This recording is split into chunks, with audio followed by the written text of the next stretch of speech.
has confirmed it has decided against the dissolution of its Gauteng and KwaZulu-Natal provincial structures and has instead opted to call it the reconfiguration of the two PECs within the framework of the party's constitution. This came out at the ANC briefing in Johannesburg this afternoon. For SAFM News, I'm Cholani Tulo.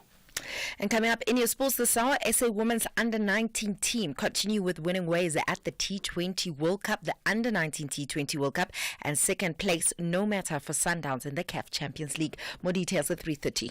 Owning a small or medium-sized business takes courage, skill, and determination. The Clientele Legal Business Plan is there to protect, guide, and assist your business in managing the legal risks. Let us handle your labor matters, employment contracts, CCMA referrals, and so much more. Our team of professional lawyers are standing by to assist you. SMS SAFM to 42770. That's SAFM to 42770. Clientele General is an authorized FSP and licensed non-life insurer. T's and C's online. Standard rates apply. The National Pulse with Ashraf Garda on SAFM. You're listening to the National Pulse, weekdays 3 to 6 p.m. Well, it's Monday afternoon after that weekend that we've had, and welcome to the show. Welcome to the National Pulse. My name is Ashraf Garda. Thank you for being a part of the show. I hope you had a good weekend, but as expected, no matter what else we do, and I've said this before, one of the things I've learned is that this idea of the National Pulse being a 3-hour show is not true, actually. The physical show is 3 hours. The National Pulse is racing 24/7 because different issues locally and globally impacts on the national psyche in your case and what you feel about the things that matter in our country and often abroad as well. And as we know, a lot has happened. The inauguration of Donald Trump now is imminent. It does have an impact on South Africa. Think AGOA maybe. The issues of what's happened in the Middle East with the ceasefire also has an impact on South Africa, as well as many other things as well. Certainly back home, the issues of the future of the African National Congress must have an impact on what we think and do as a country. So welcome to the show. Now, the question to ask you is, what for you moves the National Pulse today? What do you think? What's going to be the biggest issue on the show today that you feel most strongly about, that you want to get off your chest?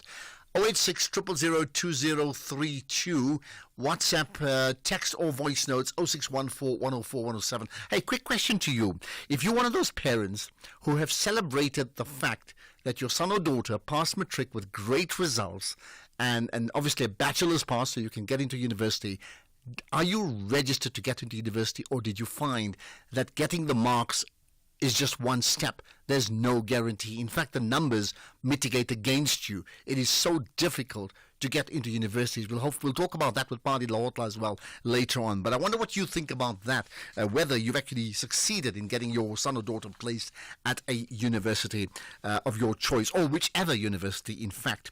Okay, let's get to the first things first, and that's going to be the issue of the African National Congress, right?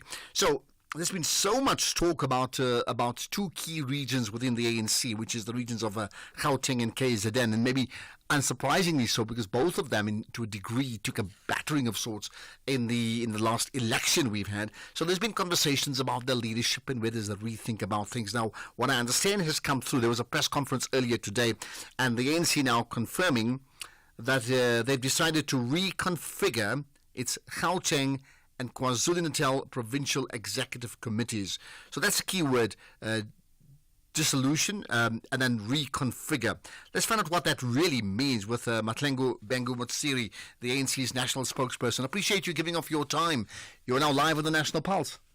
Thank you, Ashraf. Thank you so much. Right, so I mean, there's two. The key word is reconfigure. And then the other one is like dissolution or dissolving of those executive committees. Explain, what do they mean in terms so that we can understand what exactly you're talking about. Well, the dissolution of any provincial structure or regional structure is provided for in the ANC's constitution, particularly clause 12, with a number of subsections there too. Now, what it does mean is that you then dissolve a body following a decision that is informed, obviously, by a consideration of a number of factors. and then you replace it with an interim body that gets given a mandate of about 9 months, during which time they need to ready themselves to go to elect a new leadership, sort of permanent leadership, at a conference. So that is the one aspect that is provided for in the constitution of the ANC. The reconfiguration aspect is provided for in the entirety of the constitution in a way that allows the National Executive Committee to reinforce and strengthen any province that demonstrates signs of weaknesses, whether they are political or leadership weaknesses or other forms of organizational weakness. So what does it mean in essence? It simply means all of this must be done within the parameters of the Constitution. None of the actions that were sanctioned yesterday by the National Executive Committee should act outside of the Constitution. So that may very well entail, reorganizing the entire body of the two provinces, and it may very well entail bringing in additional resources such as veterans of the ANC or past leaders that have got a lot of requisite experience in terms of rebuilding an organization. It implies a whole lot of things, and this is what the National Working Committee, led by officials, have then been directed to finalize within the space of a week. Okay, so I take it in terms of the explanation you've given in terms of how the ANC effectively governs itself. You've given us every reason why the ANC does what it does. But in terms of the practicality, and let me not assume anything, why has the decision been taken, therefore, for this dissolution of the two regions, the KZN as well as Gauteng? Well, I would restate that it is not a dissolution. It's not as if we adopted one option over the other. Remember, initially we had two options, whether to enhance, strengthen, reinforce these two provincial executive committees, or whether to totally dissolve the two provincial executive committees. The outcome of a decision, if you like, is a synthesis of both, really, but within the confines of the Constitution, so that we also avoid litigation on the basis that we don't follow these provisions. In practical terms, Ashraf, it simply means in the next week, 7 days is the deadline for when the national officials must present to the National Working Committee a model of this reconfiguration. And I was just giving you a few possibilities. Yeah.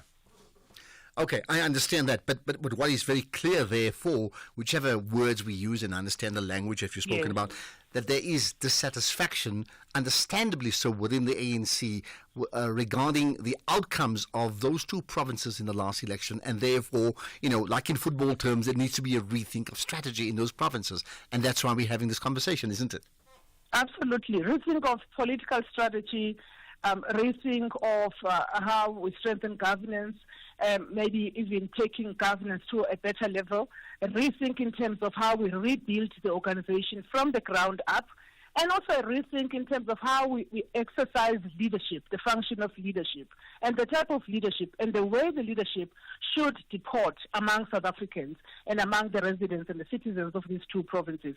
So the reconfiguration addresses all of those things, and they very well say there is a lack in this aspect of leadership. This is how we're going to close the gap. And I'm really trying to break it down as is possible. And you're right that the ANC has got its own lexicon and its own way of doing things. Thank you. But I think you've been very clear about in the way you've expressed it, which I really do appreciate, right? But key to this, when one has this reconfiguration, one can have the same leadership going to a stretch session, Bosmerad, and coming up with something new and say, this is how we want to reconfigure our thinking, or this could be a reconfiguration of the actual leadership, right?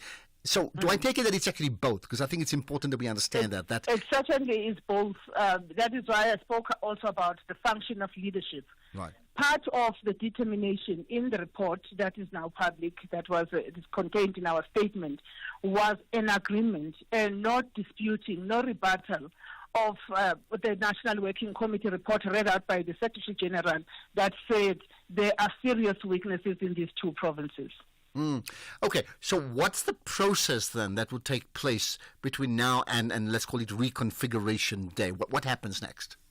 So basically today we are communicating to branches and the regions that belong to Gauteng and KwaZulu-Natal. And what then happens as soon as the president returns from Davos, our national officials will come together and put together a reconfigured Gauteng and a reconfigured KwaZulu-Natal, after which members of the National Executive Committee will be sent to all the regions in this province and branches to go and explain the NEC decision. Okay, and that means, to be very, very clear, that if we know who the leadership of the KZN is, and certainly of Gauteng province, we may not, but we could well see a completely new leadership structure. That means the existing leaders may not be in those positions, or they could be in those positions as well anyway. It's a possibility that I can't exclude. It's definitely a possibility that I can't exclude. I might just also hasten to add that part of the decision says in doing this reconfigured 2 provincial executive committees, it must not interfere with the work of government. In other words, we do not want to disrupt the process of governance as we strengthen the ANC as an organization. Yeah. With regard to Gauteng specifically, I mean, there's been so much, I think 2 parts. KZN, we know what's happened regarding the MK party. I don't think one is to say too much about that. With regard to Gauteng, there's been so much conversation about Gauteng's, let's call it this way, unwillingness to toe the party line regarding the GNU. How much of that, in fact, has proved to be a shortcoming of Gauteng province and therefore undermined the ANC and has got us as in you, the ANC, to rethink exactly how that must play out?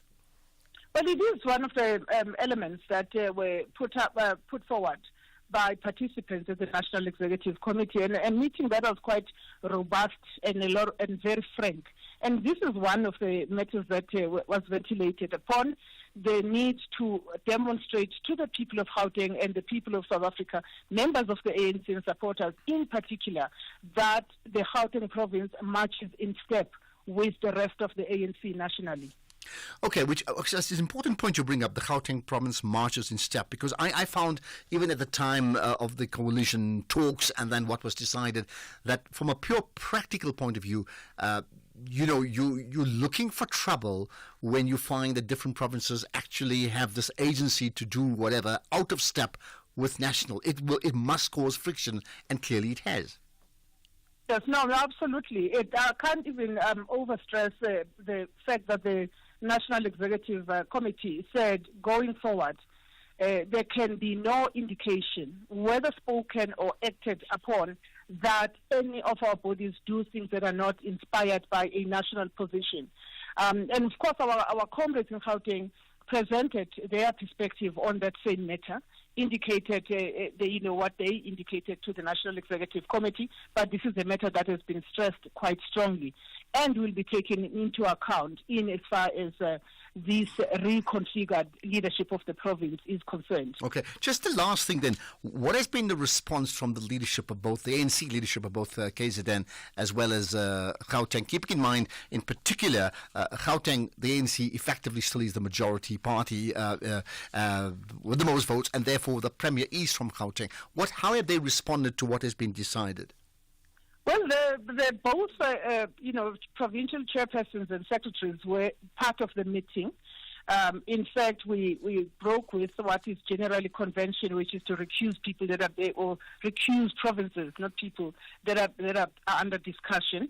So they had the opportunity to share their perspectives and also get feedback from the rest of the executive committee. Their party, to the decision, since this decision that was read out by the president as he was summarizing the meeting was taken unanimously.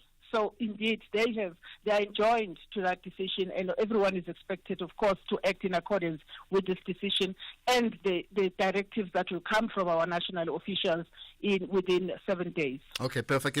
Maybe just the last thing, moving even beyond what happens in the next 7 days, because the 7 days is really part of a longer process of understanding with the ANC wanting to regain lost ground, right? Therefore, moving to the next year's local election and, of course, the general election that comes up in 4 years' time, what for you, what has come out of these meetings, what's the one key action word that the ANC believes strongly that you must get right?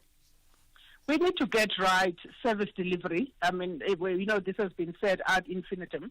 We need to get right the discipline of communicating the work we're doing, communicating with our people, including where we are not succeeding, but keeping the communication lines open. We need to get right governance and make sure that where we are governing and the responsibilities that we have in Gauteng are discharged to the best of those employees' ability and in line with the expectations of every leader of the ANC.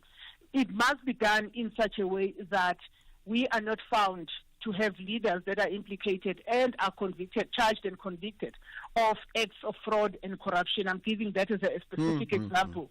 And that the NEC was very clear that any action of that nature must be frowned upon. The Secretary General was directed to enforce discipline in the organization, and I may just say that there's quite a lot of that cleaning house that is currently happening. Okay, that's where we can leave it. Appreciate you giving off your time. That's the ANC's national spokesperson, Mahlengi Bengu Motsiri, speaking as a spokesperson. I think should do, and I'll say this as a compliment to you, being very clear in your communication, so that not just myself, but the national audience clearly are in tune with the National Pulse. Much appreciate your time. At Business Outsurance, ensuring your business is our business. Switch to Business Outsurance today, and you could get a massive 20% discount on your business insurance premium. Get affordable cover to protect your business against everyday risks. Get the best business insurance at the best price for your business. SMS quote to 43328. That's quote to 43328 to switch and save today. Licensed insurer and FSP. TCs and information online.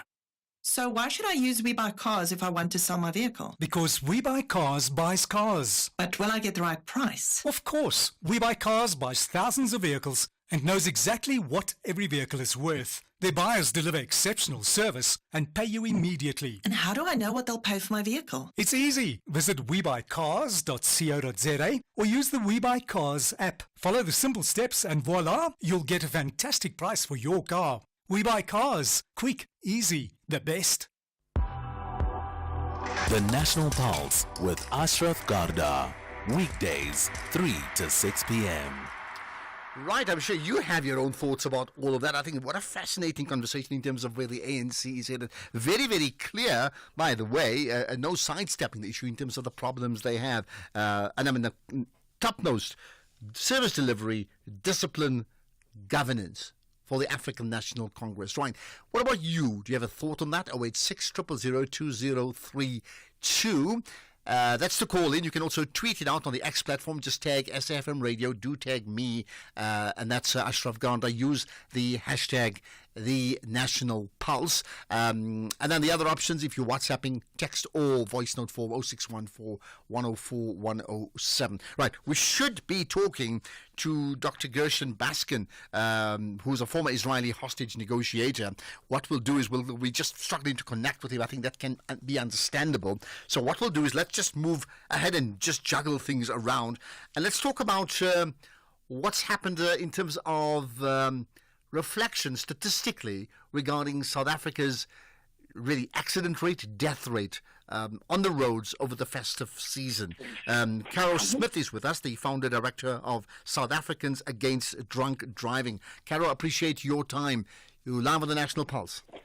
Thank you very much, Ashraf. Thank you. Right, I understand today the Transport Minister Barbara Creecy released the road safety report for the season, and from a very high base, another 5% up on that. Over 1,500 people have died or been killed on the roads. I mean, that is an ongoing concern. That's why, I'm going to say personally, I get the broader South African phrase, I get the scrix, really, wanting to drive on the national roads over the holiday period. Absolutely. But, Ashraf, it's not just at the holiday season. This is every single month. So there should be strictures about going on the roads at any time. It should be really classed as a national disaster that we are losing these people when there are many, many evidence-based practices that we could apply immediately to bring these deaths down, and we're just not doing it, unfortunately. All right. Well, I mean, maybe so my understanding the increase is 5%. And I understand amongst the findings, and this is like almost ridiculous. 87% of these crashes are caused by human error or human behavior, right? So it's not the potholes, it's not poor roads. We may have those, but those are not the fundamental issues, right? So tell me, how do you interpret all of this? So basically, what is happening is everyone is asking people to behave. Please behave. They're giving pleas and warnings. There is no enforcement. You cannot ask people to behave. They've got to be enforced to behave. So our laws in South Africa are some of the best in the world, and yet the enforcement is terribly, terribly bad. And, you know, if you look at the things that are killing the people, speed. Our speeds in South Africa are very, very high. Internationally, what we who work with World Health and other road safety organizations worldwide are working on is getting speeds lower. Speeds lower to 100 kilometers maximum on highways and 50 and 30 kilometers in urban areas. So that's, and we're talking about it, it hasn't been done. Driving under the influence, we're just not doing enough tests. We have 13 million drivers. We should be doing 13 million tests every single year, and we should have made sure that the evidential breathalyzers stand up in court. We are not using blood, and that people go to court very quickly. We should have traffic courts. They should be processed quickly. They should be found guilty. Licenses should be suspended, and if they kill, they go to jail automatically.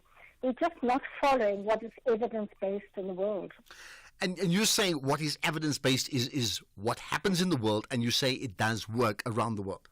Absolutely. So around the world, so we into the second decade of action. So in the first decade of action, they asked for road deaths to go down by 50%. And what they found that the deaths actually only went down by 5% around the world. And in low, mid, and income countries like South Africa, our deaths actually went up 19%. So now around the world, you do not talk about education. Education does not work. In South Africa, we're spending our money on education, trying to educate people how to behave, educating people how to cross roads. We cannot do that. It is not working. We've got to concentrate on speed. We've got to concentrate on infrastructure, pedestrian walkway. We've got to put speed bumps outside schools, every single school, so that cars have to go 30 kilometers. And these are the things that work. So are you saying, if I understand you correctly, every road safety campaign, don't drink and drive, drive safely, don't speed, and every other campaign, you say that it does not work, which actually means you, in your opinion, you're rendering all those campaigns worthless. You're saying the only thing that works is if you break the law, this is what's going to happen to you, and this is what actually happens. That's what you're saying, right? Absolutely. People have got to be really frightened of the legal and financial implications of their actions.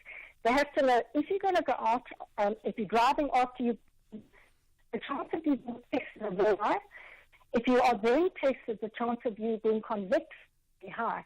So in South Africa, apart from testing way too few people, our prosecution rate is between 2 and 7%. So, people, they killed. I mean, I'm helping on a case where a person was very clearly under the influence, and they get clever lawyers. They manage to wiggle their way out of that because of technicalities. Maybe someone hasn't signed all the forms. And this man has killed somebody and brain damaged somebody else, and he will get away with it. And so have got to be scared of the consequences. And it's got to happen quickly. This death and brain damage happened in 2016, and it's still in the courts. Okay, so here's the question then. You're talking about enforcement as the way, and you say studies prove that. So why are we then slipping up on the enforcement side? What's the factor that's causing us to slip up, and how do we change that? You've got a minute to answer it. I don't know. We have been talking enforcement forever, and I don't think... yes, I'm not sure, because everyone knows enforcement works. Okay, with safety, what you've got to do, you've got to spend money to save money. So in South Africa, we tend to be reactive rather than proactive. So we've got to do like Australia, spend a lot of money on getting breathalyzers, getting evidential breathalyzers, or traffic officers, catching people, court cases, prosecution, traffic courts, national disaster, and that's only then you start seeing the results. And as you see the results, the less deaths, less injuries, more money available for the fiscus to then put it back into more enforcement, and then only when you right along the way then can you start on education. Okay, got that. You got us thinking, Carol Smith. Does the country think the same way? Does the Minister of Transport think the same way? What about the police, road traffic management across the country? Do they think the same? And how do we turn this around? Carol Smith, founder, director of South Africans Against Drunk Driving. So there you are. What do you think about it? I mean, seriously, you've heard that. She's saying, in fact, that all the information, all the campaigns, the awareness doesn't work. The only thing that works, if you break the law on the roads, you are in trouble. That's what works, and that's the only thing that we actually really don't enforce. So do you have a thought on that? What about solutions? I want to know from you. Let's get the news headlines. It's just gone 3:30. Good afternoon, I'm Jolani Tulo making headlines. Limpopo's Community Safety MEC, Violet Matia, believes that although a 27-year-old man arrested in connection with the rape of 2 nurses is yet to be charged with rape, he will be positively linked to the crime. The ANC NEC has confirmed that it has decided against the dissolution of its Gauteng and KwaZulu-Natal provincial structures and has instead opted to call it the reconfiguration of the 2 PECs within the framework of the party's constitution. This came out at the ANC briefing in Johannesburg this afternoon. And finally, NGO Oxfam has released its inequality report that says billionaire wealth rose by $2 trillion in 2024, which is 3 times the rate of growth in 2023. This comes as the World Economic Forum kicks off in Davos, Switzerland today.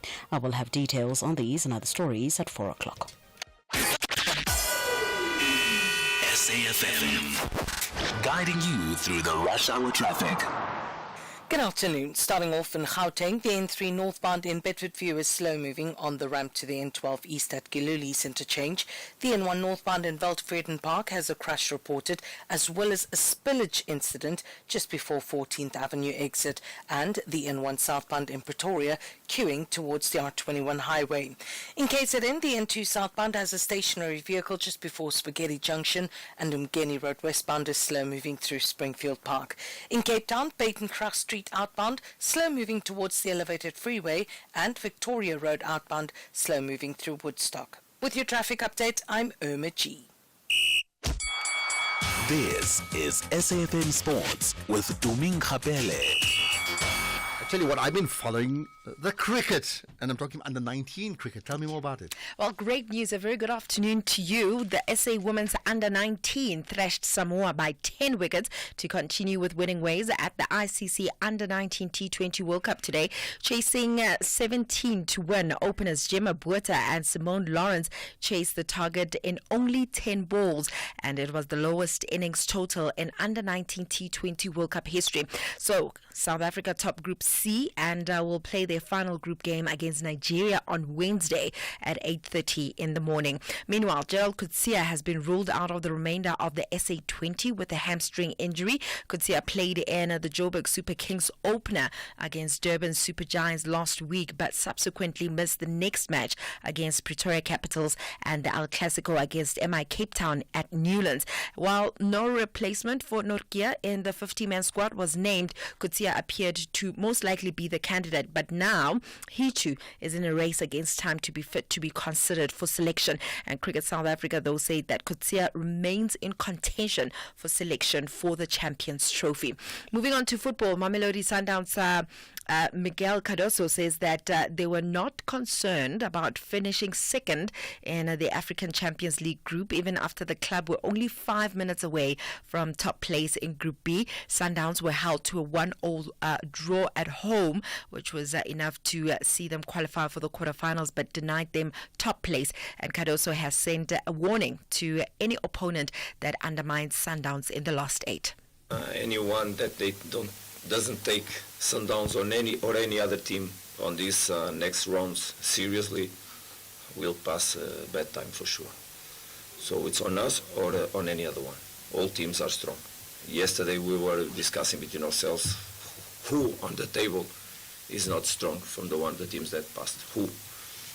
It's clear. If you have to choose, it's quite difficult. Maybe one or two teams can be in a higher level, but all the other ones are very similar.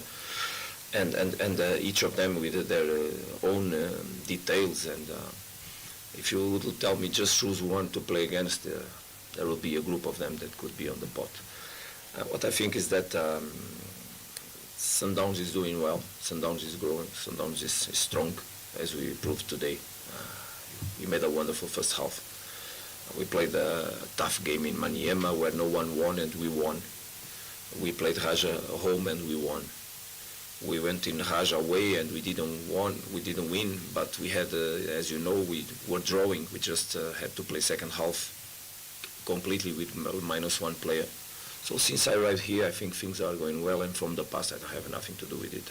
I should not even comment because I'm not aware and I don't want to comment. But the team also had not lost any game. So basically I think we did our steps, we did our way.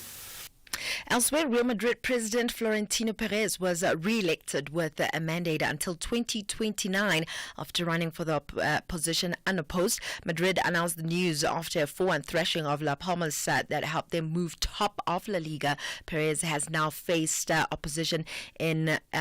not faced opposition in 4 elections, and since returning to the club in 2009 for a second spell at the helm, Madrid have won 5 Spanish league titles and a remarkable 6 European Cups, among other silverware. In tennis, the World Anti-Doping Agency says that it will not appeal in the case of Iga Swiatek, who accepted a 1-month ban after testing positive for a banned substance. WADA believes that her explanation that the positive result was caused by contamination from a non-prescription medication she was taking to combat jet lag and sleep issues was plausible. In contrast to Swiatek's case, WADA has appealed the exoneration of current men's world number 1 Yannick Sinner. Sinner was cleared by the ITIA after 2 positive tests for an anabolic steroid in March were deemed to involve no negligence, but WADA's appeal will be heard by the Court of Arbitration for Sport in April. Meanwhile, Emma Navarro will face Iga Swiatek in the Australian Open quarterfinals after a 6-4, 5-7 and 7-5 win over Daria Kasatkina, while Sinner needed just 4 sets to beat Holger Rune 6-3, 3-6, 6-3 and 6-2 to cement his place in the quarterfinals. With that said, that's it from now. Hey, no, that's it. Let's talk about perhaps the most significant sporting moment. I don't mean results. I mean a certain comment from a certain coach of a certain team, and I'm talking about Manchester United. You heard what this guy said, right? I did. Can we, let's see, I think, in fact, we can play that sound. I'll tell you what, please just listen to this. Moment and not going around the problem. Everybody here is underperforming. No matter what the circumstances, we are underperforming, and we have to accept that it's unacceptable to lose so many games. In 10 games in Premier League, we won 2.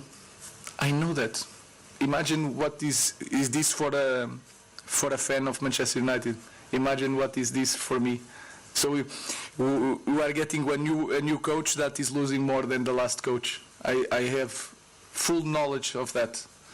Like I said, I'm not going to change, no matter what. And I know we can succeed, but we need to survive this moment because I'm not naive. And I know that we need to survive now. So we are being the worst team, maybe, in history of Manchester United. I know that you want headlines, but I'm saying that because we have to acknowledge that and to change that. So here we go. We are being the worst team in the history, maybe, of Manchester United, right? Yeah. What do you make of that comment? Listen, from my point of view, we've always known Ruben as someone that's honest. It's not like he's changing his character. And I'm not an English teacher. However, there's a difference between saying we are the worst team in history and we are being the worst. If you're saying we are the worst, it means there's no other option. While him saying we are being the worst, he's basically saying they're acting as the worst team in history. And it just means that there's a chance of them changing, because you can even hear him saying that, listen, we need to get over this hill that we're on. So for me, I feel like he's just giving a wake-up call to his players to say, guys, come on. But I mean, here's the question to you. I mean, look, there's no, statistically, whether they're good players or not, statistically, the results prove they're a disaster. They are a disaster. Even he said so, right? Yeah. I mean, that we know.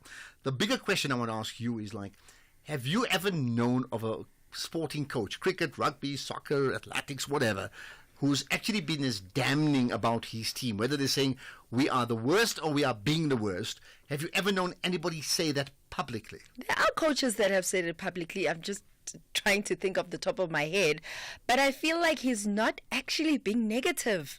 For me, I feel like he's not really being negative. He's just saying, guys, this is the truth. This is how the team is. We need to change the results. Let's do better. But remember, when he talks at a press conference, he communicates to two groups. One is to the public through the media, but then the players also listen to that. So he's also telling them we are being maybe the worst team in the history of Manchester United Football Club. I mean, this is my question to you. Is like, do you know of any players in different sporting codes when they've been publicly damned by their coach, right? How have they responded? Obviously, it's not going to be a negative way. However, I still feel like, this is my personal opinion, that he was not necessarily being negative. He's just saying, guys, the results are very evident that we're not doing well. Let's change the way we're playing. I mean, he's affirming that we are. He's affirming that we are bad. He's affirming that. My question, really, from a pure coaching capability point of view, is that the type of thing you'd actually want to publicly say about your team, and how do they respond? Okay, your time's up. His time is not yet up. Not yet. Andile, the CEO of a multinational corporation, is driving home with his daughter. Dad, why is the tooth fairy so stingy? Stingy? Well, she makes sure everyone gets something. Does every electrical company get something? Yes, they're covered by Old Mutual Corporate's employee benefits. Even Abdul. Of course, he gets retirement benefits. And Sisampa on that big machine. She gets group risk cover if that big machine hurts her. Wow, that's amazing, Dad. Visit oldmutual.co.za/employee benefits and go from questions to solutions for your employees with Old Mutual Corporate. Old Mutual Life Assurance Company SA Limited is a licensed FSP and life insurer. T's and C's apply.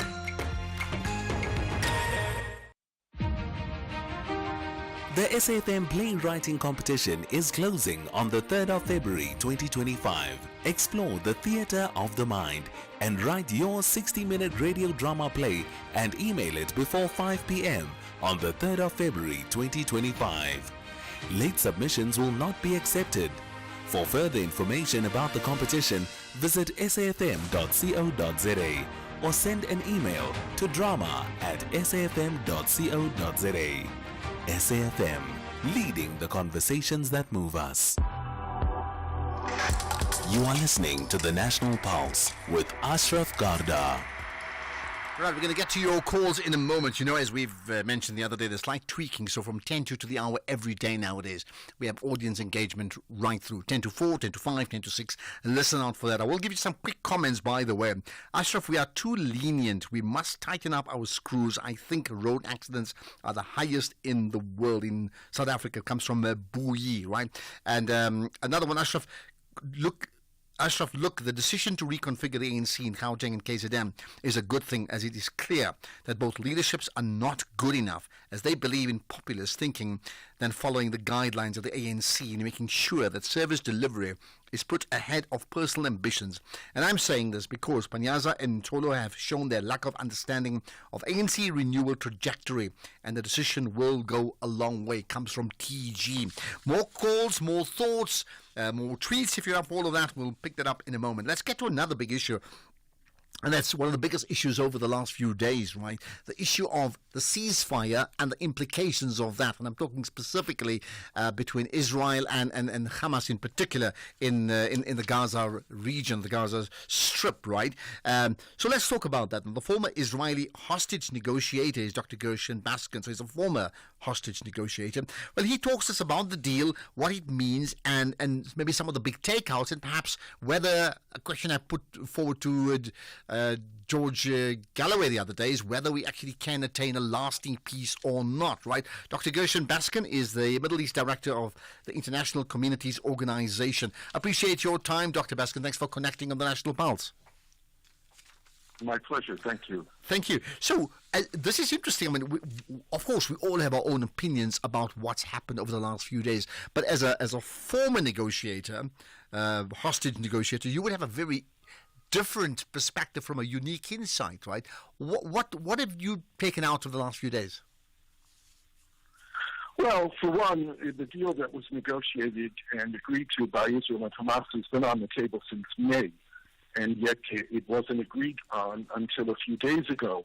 And of course, the reason why that happened was that President Trump is entering the White House today, and President Trump told Benjamin Netanyahu, the Israeli Prime Minister, that he wants this deal done before he enters the Oval Office. He doesn't want the Gaza issue on his desk. He wants it resolved. He sent his Middle East emissary, Steve Woodcock, to the region.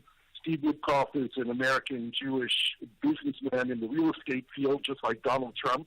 He's very transactional. He's deeply invested in the Gulf region. He has investments in Qatar and the United Arab Emirates, and he's a businessman. And he told Netanyahu, he told the Qataris and the Egyptians that President Trump wants the deal done, and it was done. But it's not a done deal completely because there are still lots of things that need to be negotiated. It's a long deal that'll take over 2 months, 3 months to implement, and it's very problematic in many aspects of the deal. But nonetheless, it began. There's a ceasefire.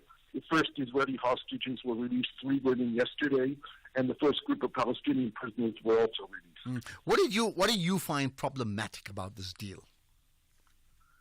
Well, there are 2 main things. One is the length of the deal and how long it will take to implement before it gets to its final stages. There's still a lot of questions open. The first 42 days have been agreed to, but on day 16, they're supposed to enter into negotiations on the details of the second 42 days, 6 weeks, and complete those negotiations by day 30. The other problematic issue is that it leaves the whole question of what happened to Gaza the day after the war is over, completely open without any decision. And it's very clear, I think, to everyone that if Hamas continues to control Gaza, there won't be any money available from the international community for reconstruction. Hamas itself knows this and is in a dilemma now because they don't want to vote themselves out of existence, but it's very clear that the role that they've played for the last 20 years in governing Gaza is no longer a viable option for them or for the people of Gaza.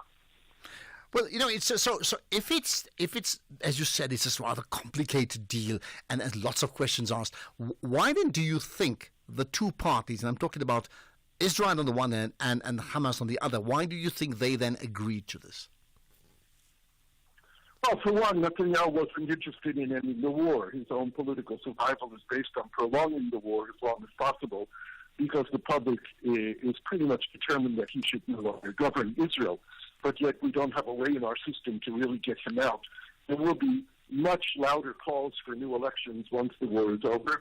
There will be very loud calls in Israel for the establishment of a commission of inquiry headed by a Supreme Court judge to determine what went wrong on October 7th, what led to it, and what was the aftermath of October 7th, and the dysfunctional nature of the Netanyahu government. Hamas has its own reasons for delaying, mainly based on its own dilemma of how what role it will continue to play in Palestinian politics in the future. Is there still a viable armed struggle liberation a strategy that can be employed by the Palestinians after Gaza has been destroyed and 2 million people are homeless today? I think the Palestinians need to ask themselves a lot of hard questions of whether or not they have exhausted the possibilities of an armed struggle to bring about liberation. Now, it's interesting, you said from the outset that in fact this deal was effectively put on the table a year ago, and for whatever reason it was not implemented and not agreed upon, right? Then you mentioned Donald Trump, who effectively will be President Trump in a few hours' time, right? What does this say about his power?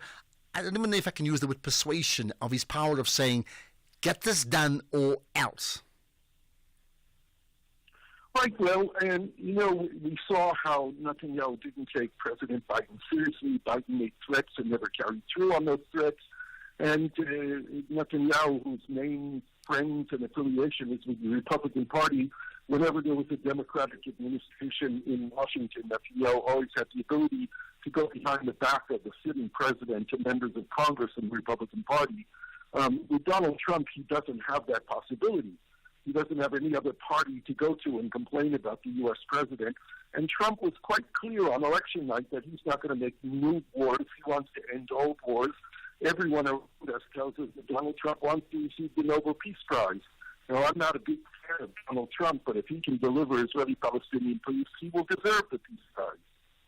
Which then, it does tell you. So I understand what maybe his grand motive, and he may not need the money, but can you imagine the title, Nobel Peace Prize winner, in the bizarre way that these things get voted on anyway, right? That would be a big goal for him. But it does then tell me and you of his ability to nail down a deal.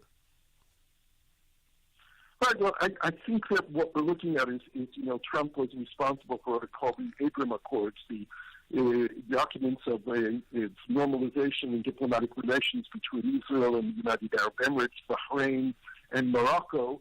And Trump wants to expand those agreements to the Saudi Arabia also. Saudi is the most important country in the region today, and it's also the country that Israel desires most to have normalization with. Yet the Saudis are quite firm today that they are not going to move forward with Israel unless there is real progress toward Palestinian statehood.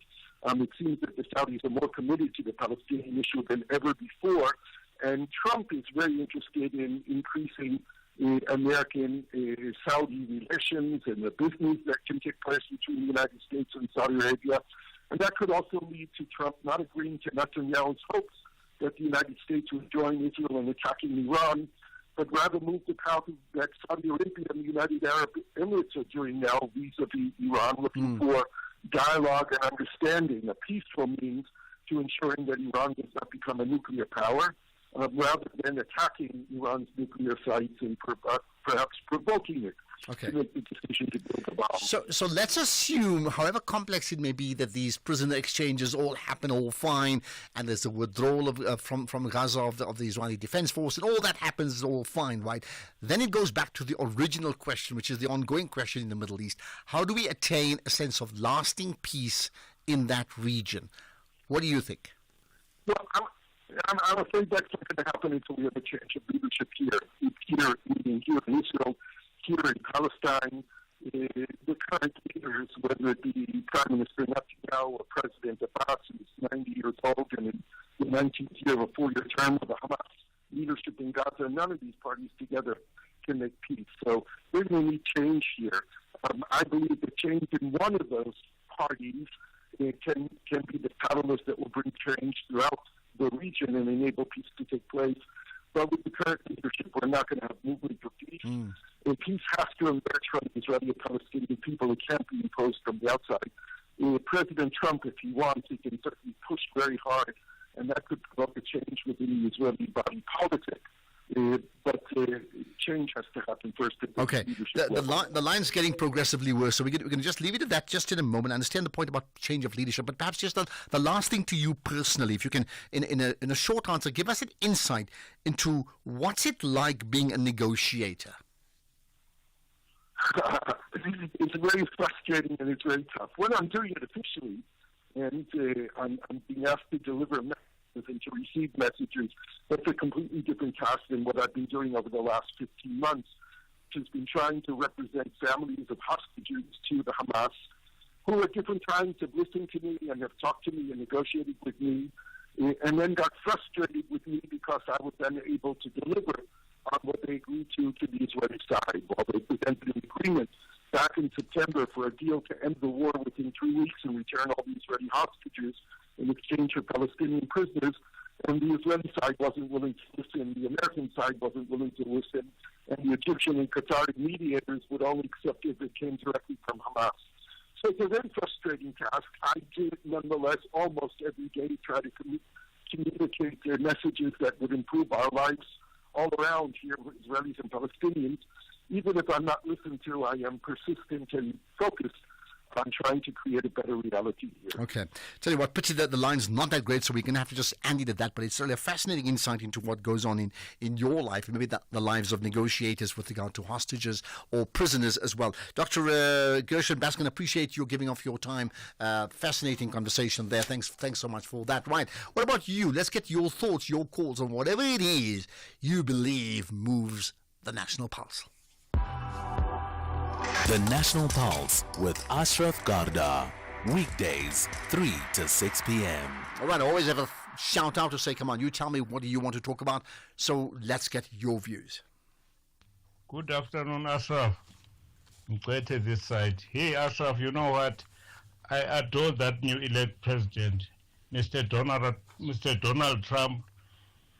He's the honorable, and he's not horrible, that president. When he addresses his supporters, he just mentioned that he's going to deal with illegal immigrants in the country.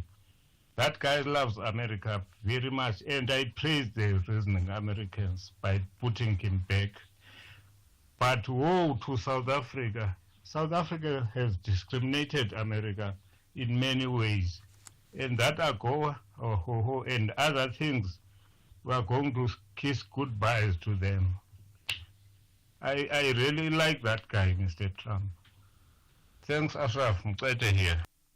Hi, Ashraf. Flores here again from the Western Cape, man. I think there's no hidden secret that Panyaza Lesufi is not happy with ANC and DA in the same room discussing political matters and matters of the country. So, yeah. So why don't we just say Panyaza Lesufi is one of the Gauteng leaders that needs to be brought down to earth? So, yeah, why try to wrap a bandage around a healthy finger, man? Come on. Good afternoon, Ashraf. I do not understand how Mpumalanga was spared from this reconfiguration. I mean, our province had a massive electoral decline. Like we're sitting at 51%. We're hanging by a trend here.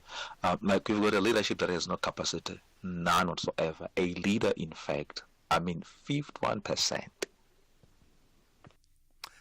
All right, well, there are interesting thoughts. I mean, Panyaza Lesufi, I think what's very clear from my conversation with the ANC spokesperson is that, yes, political provinces must be in step with the national directive of the ANC. I mean, that's as clear as you can get, isn't it? In Mpumalanga, well, okay, yeah, point made. As far as Trump, what do you say? The honorable and not the dishonorable or something. I admire the honorable and not the dishonorable President Trump. Interesting one. Okay, there's more comments we've got.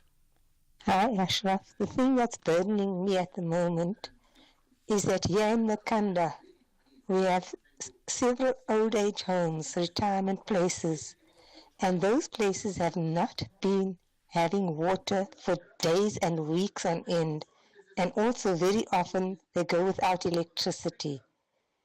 I would love for the Human Rights Commission to come and intervene here and please set this right. Good afternoon, Mr. Ashraf. You're speaking to Spesi Shazwani in Danauza, KwaZulu-Natal, a member of the African National Congress in good standing. We welcome the decision taken by the African National Congress's working committee. Now, the work must begin. We are tired of talking without action. The actions speak louder than words. They must come to the branches. We will avail ourselves as volunteers of the African National Congress, and we will rebuild this movement, and we will reclaim our votes. Good afternoon, Ashraf. Roskin Pulukan. You know what boggles my mind? The fact that ANC thinks there was something wrong with Gauteng and KZN in terms of their electoral decline and all that. Like the fact that they don't think that was inevitable, that the ANC is going to lose elections. I mean, these people don't think as voters we can't vote ANC out. It has to start somewhere. So it started in Gauteng and KZN. And it's only going to go further and further with the decline? Are they going to dissolve every provincial structure? Come on. What an interesting point. I mean, I think that is the big question for the ANC. The changes they make, are they able to reverse the losses of what has happened in that incredible, actually, election on the 29th of May? It is the million-dollar question. As far as the issues of the old age home, no water in Makanda, and get the Human Rights Commission, I tell you what, we have got there's no water for everybody. Old age homes, young age homes, whatever. There are problems across the country, and in some cities it is absolutely acute, and there's just no stopping. Something has to give, isn't it? Let's get the news. It's 4 o'clock.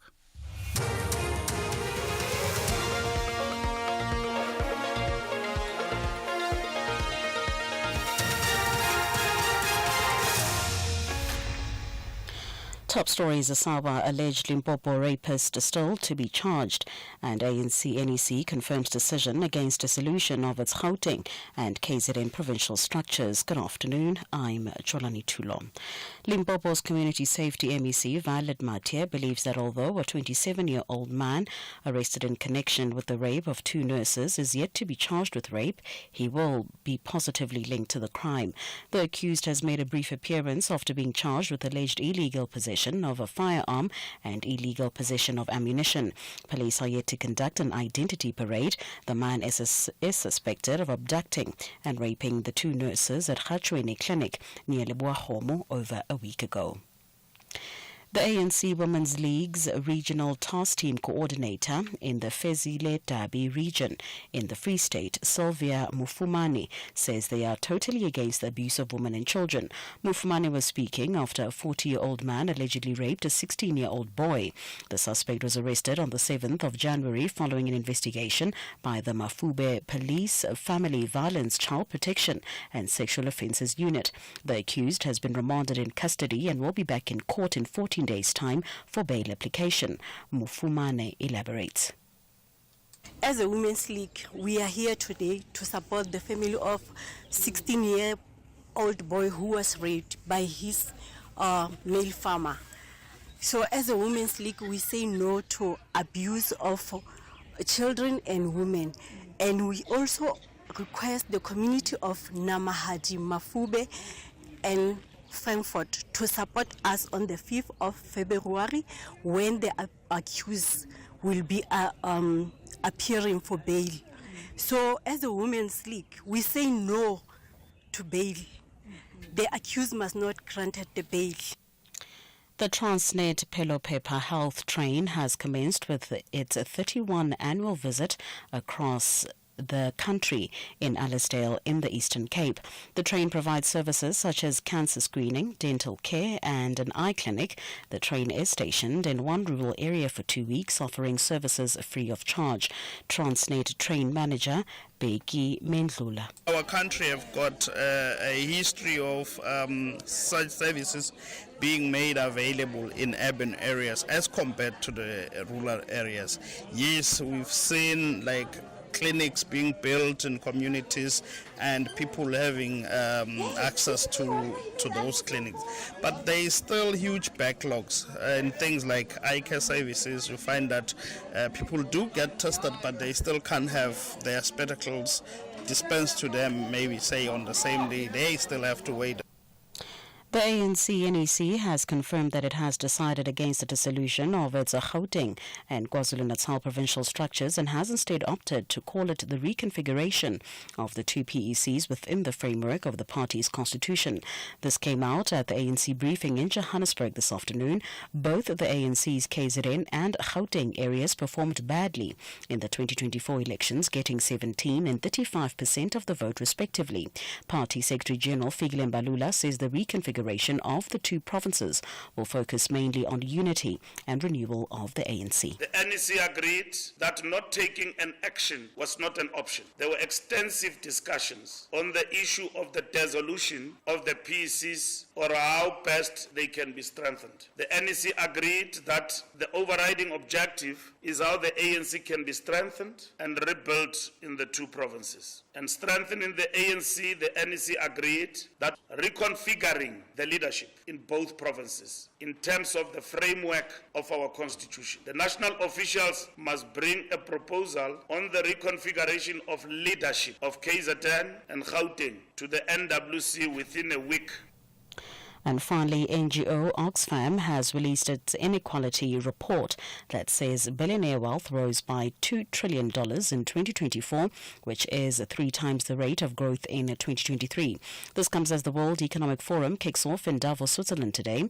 It notes that as the wealthy get richer, the number of people living in poverty has barely subsided since 1990. Fatinzi Hassan is the Africa Director at Oxfam. This report really highlights the surge of $2 trillion in 2024 in the billionaires' wealth. It shows that this surge is driven by unchecked inheritance, by monopoly power, by cronyism, and it's a situation where billionaires can lobby governments. They use their money to fund political campaigns. They manipulate systems and so that they can protect their wealth and expand it. Recapping the top story, the Sawa Limpopo's Community Safety MEC, Violet Matye, believes that although a 27-year-old man arrested in connection with the rape of 2 nurses is yet to be charged with rape, he will be positively linked to the crime. For SAFM News, I'm Jolani Tulo. And coming up in your sports this hour, VAR rollout coming to PSL in April, and Wilschat optimistic about the upcoming season as he looks ahead to the Athletic South Africa Awards. More details at 4:30. SAFM, guiding you through the rush hour traffic. Good afternoon. Starting off in Gauteng, the M1 southbound in central Johannesburg, slow moving towards Crown Interchange. The M1 southbound in Houghton Estate has a crash before Glenhove Road. The N1 northbound in Waldvreden Park has a crash and spillage incident before 14th Avenue exit. In Pretoria, the N14 northbound has delays approaching the R101 junction, and the N1 southbound, a stationary truck before the R21 highway. In KZN, the N2 southbound has a stationary vehicle before Spaghetti Junction. The N3 westbound has a stationary truck after Cliffdale exit. The M19 eastbound in Reservoir Hills has a crash reported before the Mountbatten Drive exit, and Umgeni Road westbound slow moving through Springfield Park. In Cape Town, the N1 outbound is slow moving towards Okavango Road exit. The M3 southbound slow moving towards Rhodes Drive. The M5 southbound is slow moving towards Racecourse Road exit, and Strand Street outbound slow moving towards High Level Road.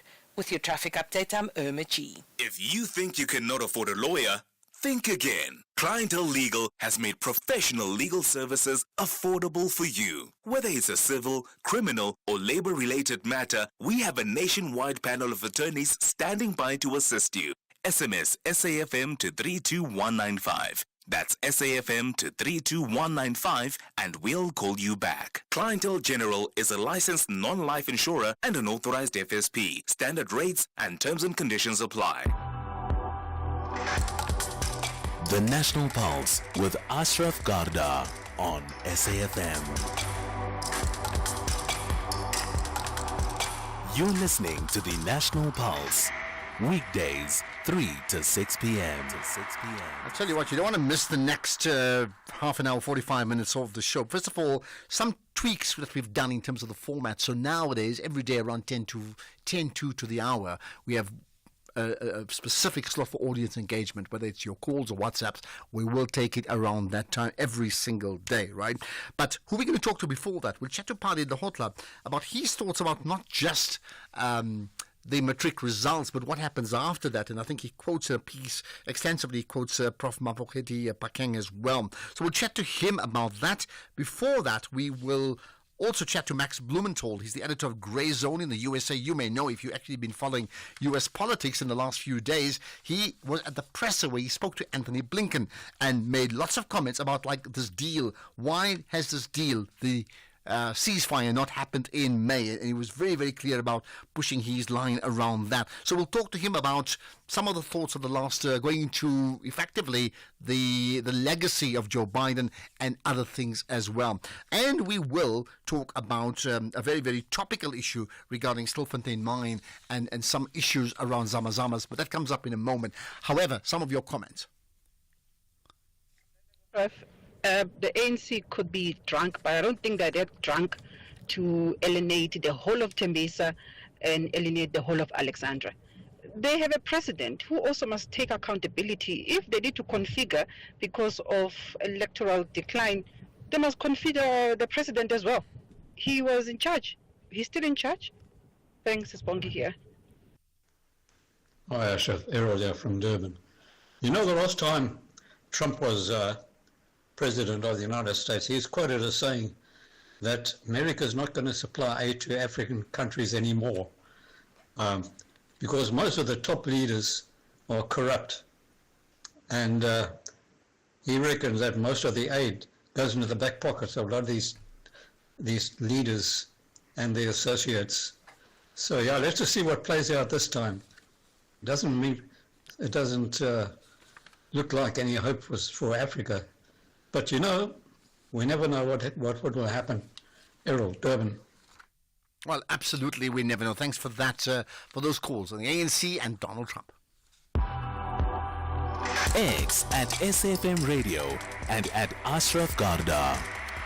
In fact, we'll talk more about the ANC with Stephen Friedman coming up after 5. Do not miss that conversation. What for you moves the national pulse? Whatever it is, you tell me. 086 000 2032. What do you make of that conversation regarding the African National Congress and the conversation that I had earlier on with Max Blumenthal? Really, no, in fact, that's coming up just now. The earlier conversation I had with Dr. Gershon Baskin, former hostage negotiator in the Middle East. Really fascinating chat I had with him. And then the issue about that Manchester United coach. Have you ever had a situation where a coach talks his team down and saying we're the worst ever? And how does that sportsman recover from that? Men, women, do you know examples of that? Does that actually galvanize you, or does that actually close you off completely and you say that's the end of the road? I wonder, love to know what your thoughts are on that. Let's, however, talk about a huge cause for concern. The Northwest Police are on a manhunt, for an alleged Stilfontein mining kingpin. That's the Lesotho national James Neo Chwali, who is known as the Tiger. Well, what has happened to him? I understand he was being arrested, then escaped. So what's the story behind that story with Brigadier Atlanta Mate, the national spokesperson for the SAPS? Brigadier, appreciate your time. Thanks for connecting on the National Pulse. A very good afternoon to you and to your listeners. Thank you. So, should we be concerned? What's happened? We should really be concerned because Tiger is on the loose and he is a dangerous fugitive. From what we have gathered so far, he is one of 4 masterminds that were operating, that were controlling operations underground. He is being fingered by these other illegal miners. Remember, when they resurface, we take statements from each and every one of these illegal miners. He is being fingered for being the mastermind for the alleged deaths of some of the people, these illegal miners underground. He's being fingered for the assault and torture, as well as hoarding and keeping food away from other illegal miners. So it's important that we get to him, dead or alive. We need Tiger back under police custody. Okay, and in terms of understanding his role regarding the miners, the artisanal miners who are underground in this so-called illegal mine shaft, what was his role with that? That firstly indicates there is no artisanal miner underground on that particular operation. They are all illegal. The majority of them are illegal immigrants that are undocumented in the country. It was only 26 South Africans that we have arrested from August up until now. The majority were Mozambicans. Just like Tiger is a Lesotho national, I think it was more than 400 or 500 Lesotho nationals that were also arrested in this particular operation. So there are no artisanal miners if there were artisanal miners, that would be in possession of certificates and licenses to operate. So they're all illegal. So, and that is why we need him. We need his version of events, and we do have, evidence thus far that leads us to say he knows who the surface kingpins are. Okay, but just to be clear, I mean, did he play a role in galvanizing these miners to go underground and mine? And was he one of the ringleaders? I'm talking about the business of mining first. Well, from what we gather, yes, he may have played an instrumental role in recruiting and mobilizing some to go underground, but also keeping some hostage. Some say they were not allowed to leave that particular hole. So he does have a case to answer to, and he was identified by intelligence and our detectives as far back as early last year to say he is among the 4 ringleaders and masterminds underground that we had been searching for. So then, was he arrested as well? So what happens is when each of these illegal mines resurfaced, remember we are standing static at all these shafts, but in this particular operation, remember the Mine Rescue Services was on site conducting the operations, the retrieval operations. In that process, as soon as the cage comes up, all these illegal miners are escorted where they are taken in for questioning, processed, and so on. And thereafter, they are then transported into a particular van or a truck where they are sent to a police station. Investigations so far reveal that he never got to any police station. He is not recorded on any of our registers as a suspect, meaning he was let go between the shaft and the police stations. He never made it. We went as far as looking at also the hospitals where 21 illegal miners were admitted for further medical care. He does not appear there. So we have reason to believe that someone let him go. Okay, so can I say 2 words? Can I say collusion and bribery from someone within the SAPS? Look, from where we are sitting, it may be possible because it was a police operation. The handling of suspects and ensuring that they get to police cells and ultimately get to court was the responsibility of the police. So who would have let him go if it's not, one of the police officers? So that is why I've indicated that our investigation is starting internally to see where the gaps are in terms of the security breach, and then we take it from there. Okay, and for now, you're saying he's dangerous because, you're saying in fact, the allegation is that he was directly involved in ensuring those miners were killed, right? Whether he starved them to death or whatever methods he used. Where is he likely to be? I understand it's a moving target, but where is he likely to be in terms of alerting all of us, besides you doing your job and trying to nab him once again? Well, he could be anywhere, and that's why we have mobilized maximum resources to find him. We hope that we find him before they kill him, because we need his testimony. We need for him to come and account on what has happened underground. Okay. It does sound like a movie to me, but I hope this all comes and gets settled down in a way that is really beneficial to, as you said, SAPS and intelligence, and that we're a safer country after all of that. Brigadier Athlenda Mathe, thank you for your time. National spokesperson for the SAPS. Thank you so much. Ashraf Garda on the National Pulse. All right, any thoughts about the future of the ANC's in Gauteng and in KZN, because that's been one of the issues we've been speaking about. And then the conversation we've already had around driving in the country, accident rates up again, and according to Carol Smith, it's about behavioral issues more than anything else, or the lack of behavior, bad behavior that's causing so many accidents. Any thoughts on that? And then, well, as I said, the Manchester United coach in any other sporting arena, do you know of any coach has been as public about his team as saying, we're the worst ever? And how did the club, the teams respond from that? How did the players respond? You either say, hey, that's not true, I'll show you how good I am, or they in fact curl up and die and say, that's it. They just walk away and they're never the same again. Does that sort of tactic work? But there's so much more, right? And any of the other big issues, including Donald Trump, you want to talk about? Let's hear it. Good day, Ashraf. As long as our traffic cops are making money on corruption, this is the job that they've been told, to give fine to people who are drinking and driving, which means that our road accident won't end unless they become a law that arrests people. The problem is that we've been fining people for breaking the law. Brandma by Protectland. Thanks for the great show, Ashraf.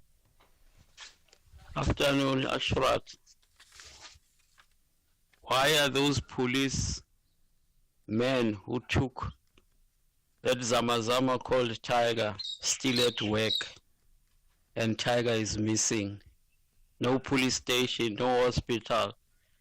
Those police had to be in the cells in exchange of Tiger. Those police must be in the cells to answer and then hunt Tiger down. Thank you. Hi, Ashraf. Good afternoon. You know what's the biggest problem with the ANC? Before, it used to be the branches who would tell the national leadership what direction they would like their party to take. But right now, as it stands, is the national leadership trying to push the branch to the line. So the centralism has been lost. It has now one center of power, and unfortunately that one center of power is aligned to the capital. So definitely this is the start of the end of the ANC. Well, thank you for that. We'll have a conversation, by the way, with Stephen Friedman about who has the power within the ANC. He's my guest just after 5 o'clock. Listen out for that. In terms of the Tiger's on the run. Well, I mean, if you heard the police brigadier, she was very clear. It's like, actually, that's where the internal investigation starts. So I think just give them some chances. It doesn't just happen in one day. They do need to find out exactly what happened. And they're suggesting that it could well be an internal job, some collusion. It's not confirmed, but it could well be the case, isn't it? The last days of the last few hours, in fact, I suppose, of Joe Biden, his legacy, any comments on that? We'll talk about that right after this. Andile, the CEO of a multinational corporation, is driving home with his daughter. Dad, why is the tooth fairy so stingy? Stingy? Well, she makes sure everyone gets something. Does everyone at your company get something? Yes, they're covered by Old Mutual Corporate's employee benefits. Even Abdul. Of course, he gets retirement benefits. And Sisampo on that big machine. She gets group risk cover if that big machine hurts her. Wow, that's amazing, Dad. Visit oldmutual.co.za/employee benefits and go from questions to solutions for your employees with Old Mutual Corporate. Old Mutual Life Assurance Company SA Limited is a licensed FSP and life insurer. T's and C's apply.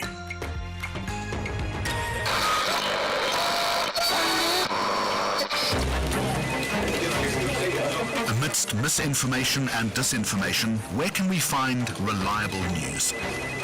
Turn to radio, your trusted source for truthful updates. For over 3 decades, we've upheld integrity as a signatory to the BCCSA Broadcasting Code of Conduct. Count on us for news you can trust. Say no to fake news. Radio, keeping it real since day one. A message from the National Association of Broadcasters. Tune in, trust, and stay informed. The National Pulse with Ashraf Garda. Weekdays, 3 to 6 p.m. Right, we're just struggling at this point in time, and I think there's just been some bad lines, connectivity. We should be chatting to Max Blumenthal from the editor of Grey Zone shortly. In the meantime, some further comments from you. If a person is given a fine after breaking the laws of the road while driving, it means that it's okay to commit a criminal act on the road as long as you can pay the fine or bribery. From Brian Mabaye from Project Land. But Brian, I mean, I don't know if I agree with you. I mean, a fine is a fine and bribery is a bribery. They're not the same thing, are they? Yes, they have to pay a fine. And, you may say, well, if they pay a fine, they're okay. But if those fines are continuous and they build up, and especially if they really prohibitive fines, then I want to see what happens next. And it may not always just be about money. For example, if I go back to the Singapore example, they don't need your money. They're one of the richest countries in the world. If you are negligent and you cause litter, you disobey, traffic signs and things, and you jaywalk, right? Then the punishment for you is not the money, but then you have to commit to like community service on that same spot. That's where you need to do your work. You get my point. That would be very embarrassing, don't you think? Right, let's get to further comments. In fact, we got a call from Papillon or Papillon in Eldos. Go ahead, Papillon. Good day, my friend. You well? Yeah, very good indeed. Go for it. You got a thought on Donald Trump? Good insinuation. So, we noted very few comments are made on the radio, on the media, so forth, that Mr. Cyril Ramaphosa was not invited to the inauguration of Mr. Donald Trump in the States. what big calamity that is for him.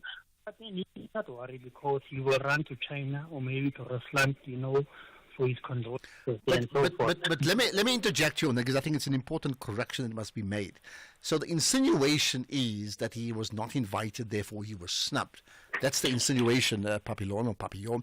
The reality is the standard practice with regard to U.S. politics is they hardly ever invite heads of state. It's not the norm. In fact, just go and check it up, and maybe I must find out more about it. I understand Mandela also was not invited, by the way, when there were elections afterwards. But I'm not even talking about Mandela. I'm talking about other countries too. Even from Britain, for example, it's not a norm that British prime ministers, and they're really big chommies, aren't they? That they get invited. Check it out. So I think somebody's just done some mischief making and twisted the story around to say he's not invited. That suggests that they are not talking to each other, right? That's not the case. In fact, he's one of 200 or 300 leaders around the world who are not invited to the inauguration of the U.S. president. But anyway, yeah. Anyway, just the last thing, you must remember too that what I heard on the news on you as well is how the reps of the states, they are demanding of Mr. Trump to exclude South Africa. In fact, can I say to relegate them from the AGOA Treaty. And if that has to happen, because we are already crying for the unemployment, for the crime, and of course for our economy, do you know the public of South Africa will be hurt even more worse than it currently is if by chance we are not, or at least, if South Africa is eradicated from the AGOA Treaty? Well, let's see what happens. I mean, again, it's speculation. Yeah, I know the Americans have said certain things. Trump will be president by, 7 o'clock, I think it is. Then he can, I know he's made a series of executive decisions on many other things, right? Let's see what he does about AGOA. At the moment, we are speculating. Papillon in El Dorado Park, thank you for your time. Right, let's. There's more thoughts from you. Ashraf, according to Brigadier Mate, it is clear that one of the police officers, or maybe all of them, which were there, they know very well where is Tiger, how Tiger managed to slip through their fingers. I mean, the police are involved. In fact, they knew what was going on those mines. Now, they are furious, the police, behind closed doors. Hence, they let that guy go, because he's gonna tell the truth what was happening between the police and him, Skosana here. Okay, but I mean, I think, to a degree, she's actually said that, but she's not the investigating officer, she's the spokesperson. So an actual investigation has to happen, but she did say between arresting him and even getting to the police station, he already disappeared before that. She did say that. Good afternoon, Ashraf. SAFM listeners and your team behind you there. Ashraf, it is very sad to learn that we still have police officers who are working with criminals. That guy, the kingpin of this Zamazamas, was released by those police who were watching him there. They released him deliberately. He gave them money. Again, he's a man behind the thing. So surely he's got lots of money, because I think he's the one who's paying those Zamazamas there underneath there, and he killed others. They released him. I think the police must come up with a disciplinary inquiry and dismiss all those officers. They must be dismissed, and maybe only get their contribution to their pensions and not what the state has contributed to them. It's Marumu in Mahiking. They must be dismissed. Thank you very much, Marumu. Marumo says they must be dismissed. Well, I mean, I think the bigger question is, obviously, if they're found guilty, they must be dismissed. The question is, and it's an ongoing story, there are tens, 100s, thousands of examples over the years of police officers in South Africa on the take colluding with criminals. I'm not talking of Spaza on the take of taking 10 rands. I'm talking of actual collusion with high-profile criminals. So they are as criminal as the criminals. And the big question is, how is that being allowed to continue? Tabo in Clarksdorp, go for it. Afternoon, Mr. Ashraf. Afternoon. Leave the Mr. Just Ashraf. All right.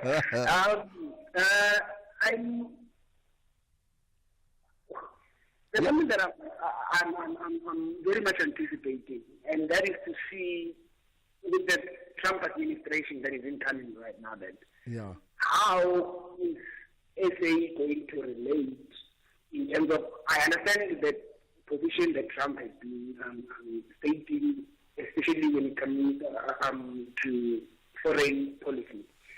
But I feel that somehow Biden was somehow way too lenient, and hence even the South African administration currently, even the last one, was able to get away with something like the ICJ, and so it would be kind of interesting getting to see how it's going to all pan out from now going forth.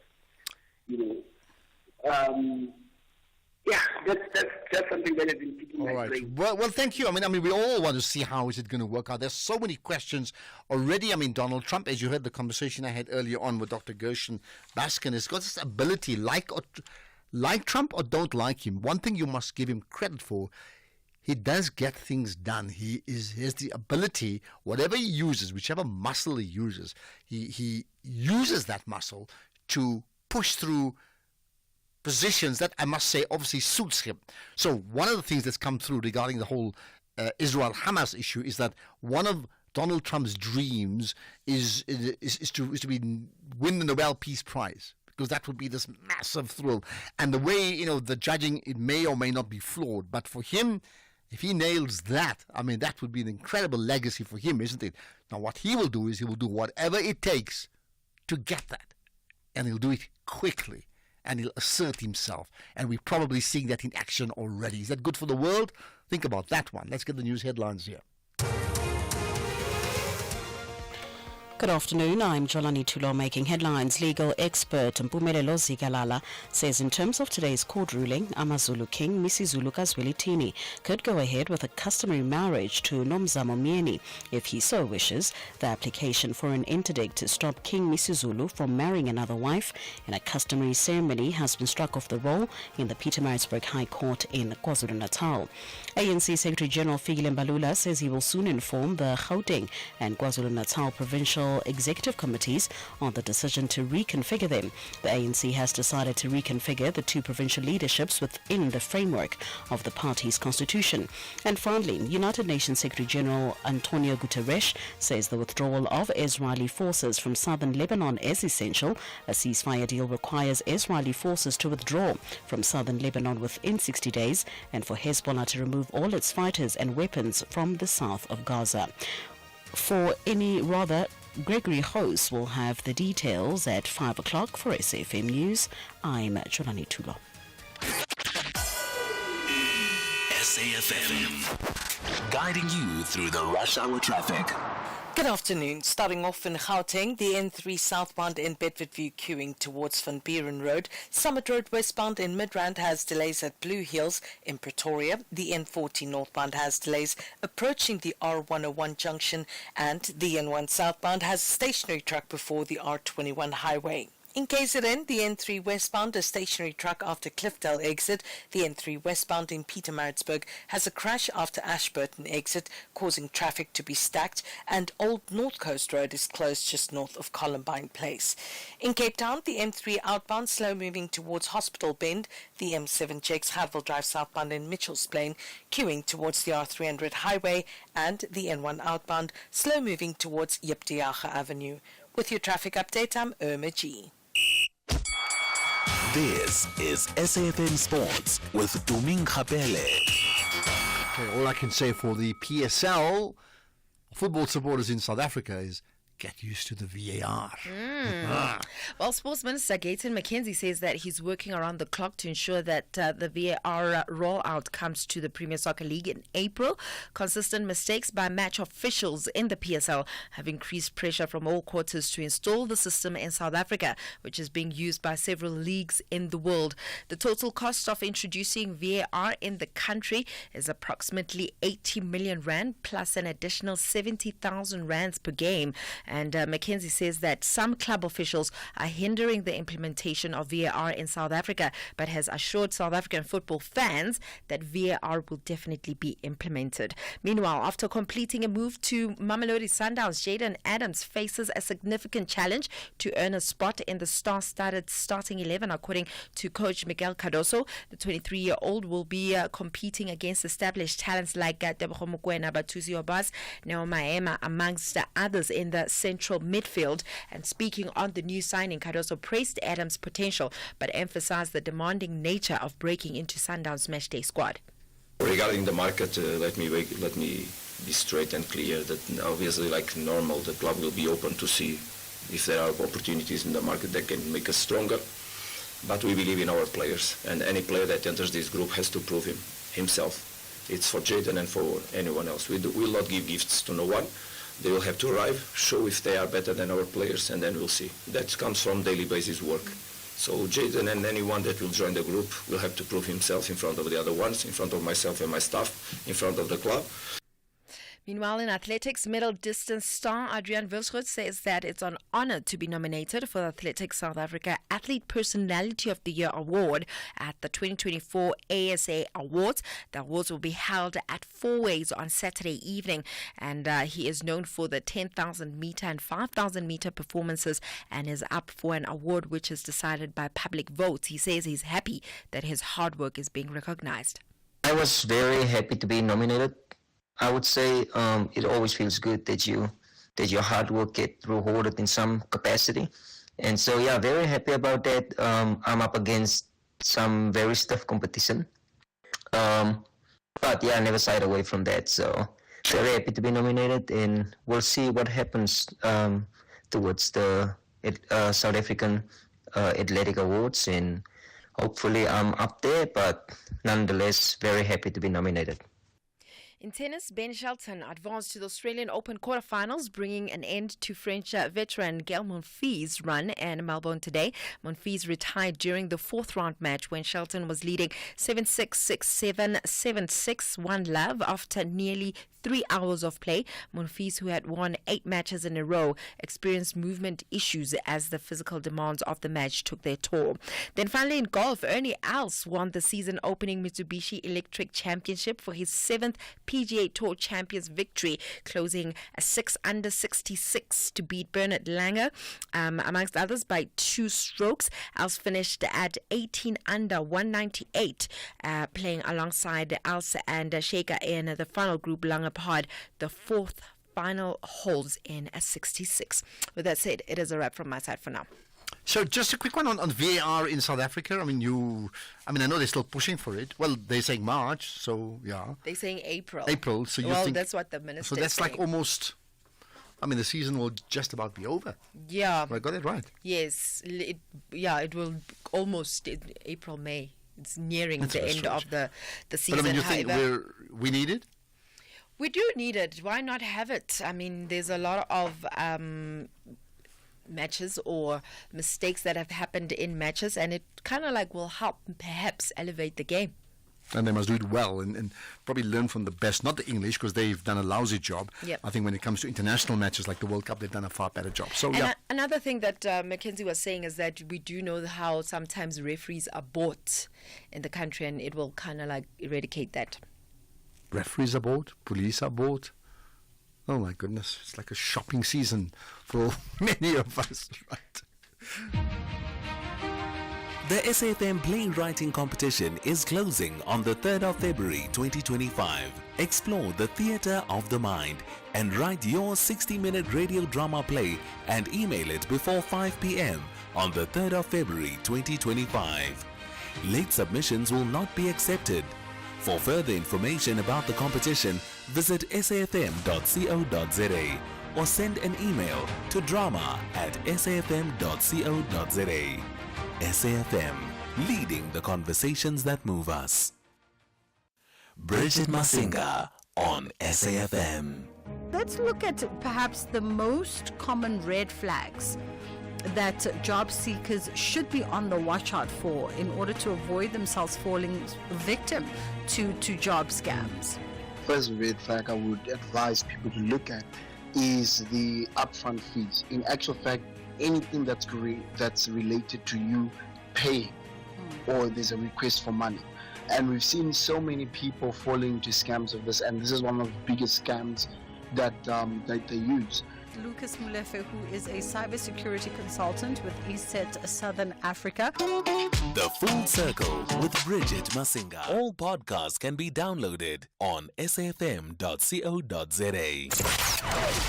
Economic news on SAFM. Facts and figures you can count on.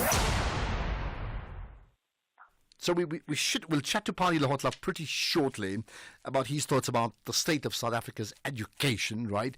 And we should, and I'm really saying should, be chatting to Max Blumenthal, and I really hope we can connect with him. It's just a bad connection that we just can't get through to him in the USA. But that comes up later. For now, Makwe Masilela, Chief Investment Officer at Makwe Fund Managers. Makwe, good to connect. You've got some news locally and globally.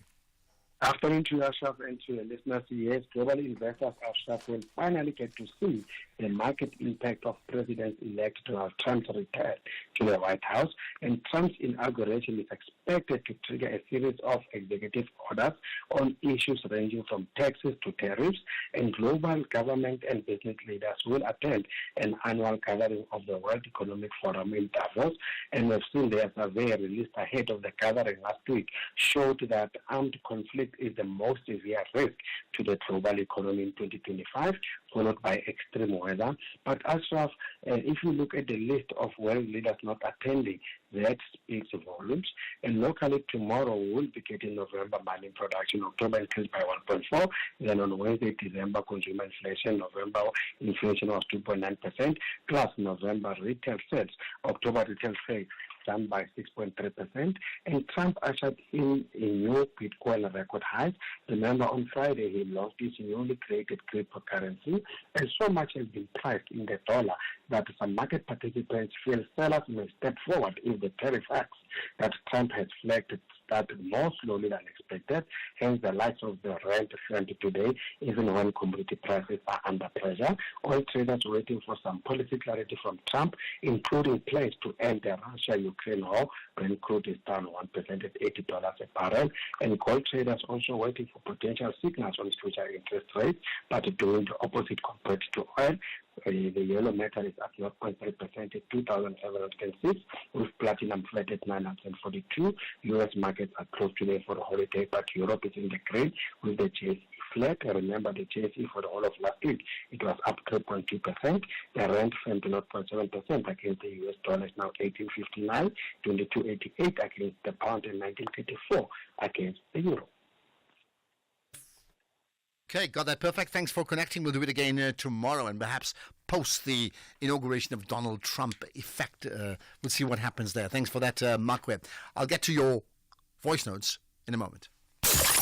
My name is Jabu Mahlangu, a.k.a. Shuffle the Pack, a.k.a. 1 Hour Swing. I start my day with a short prayer. I give hugs to my kids. I'm very playful.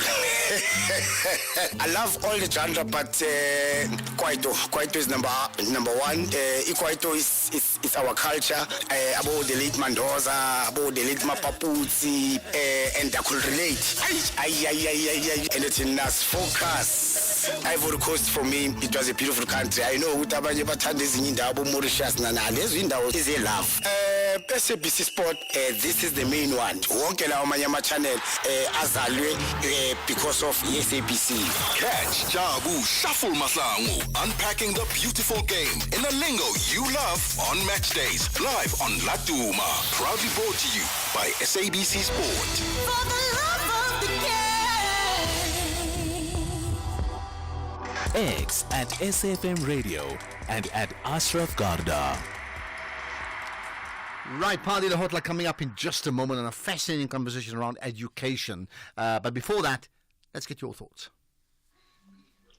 Good afternoon, Dr. Ashraf. Ashraf, what is moving my pulse today is the issue of Tatum Benenge, the judge of the Eastern Cape there. What is happening to him really shows that what is happening in the dark will always come out in the open, no matter how much you try to hide it.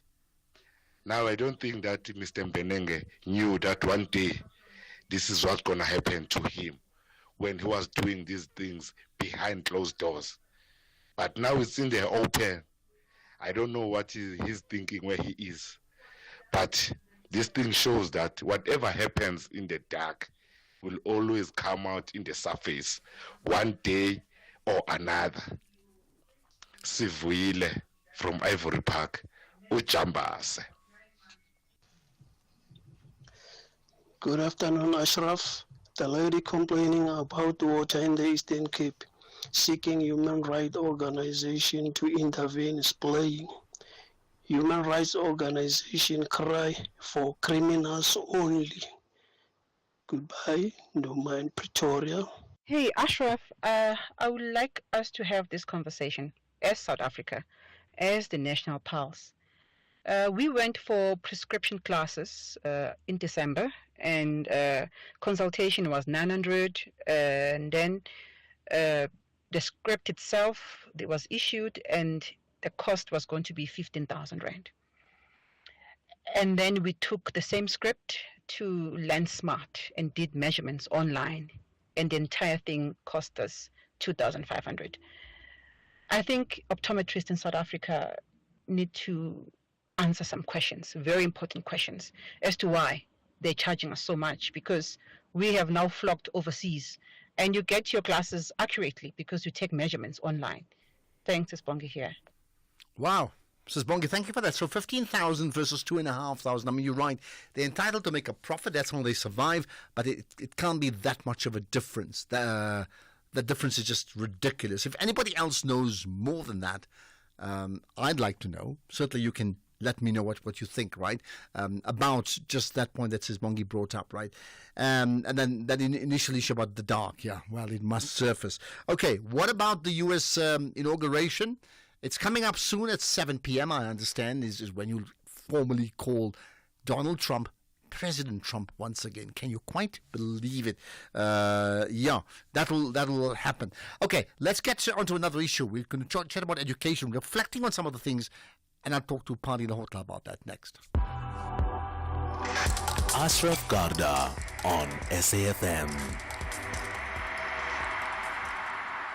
Okay, it's amazing how many people, some people love Donald Trump, some people dislike him, many people have disliked him, but in the last few days, there's been a growing number of people who have some sort of affinity with Donald Trump as this Mr. Fix-It. He did say, we'll make America great again. Now, I did wonder, if you're going to make it great again, you were in charge 4 years ago. What happened then? Did you leave America at great when you were done then? And it's only 4 years now. I'm just considering that. Well, I'll tell you what about making our education great?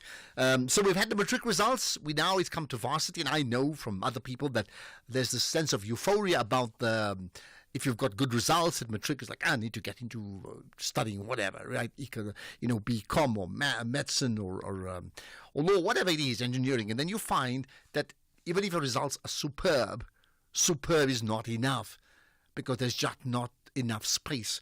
So we'll talk about that, but also just the general state of education and how it impacts South African society. With me is former Statistician General, Dr. Pani Lahotla. Pani, I appreciate your time as always. Thank you. Pani, do I have you there? Yes. Yeah, good to connect with you as always. Oh, yes. Can you hear me? Yeah, I certainly can, right. Okay, I mean, you've written a piece. You write prolifically. I mean, I don't know where you get the time, but you've written a piece about education in our country. And, you've given your thoughts. You've also drawn some parallels with some of the opinions of the former Vice-Chancellor of UCT, Prof. Mamokgethi Phakeng as well, right?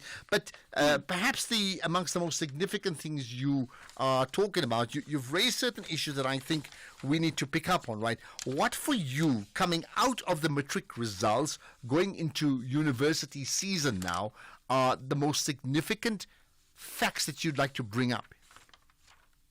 Well, the issue is the impact at the level of employment, be it as people who create employment or get employed.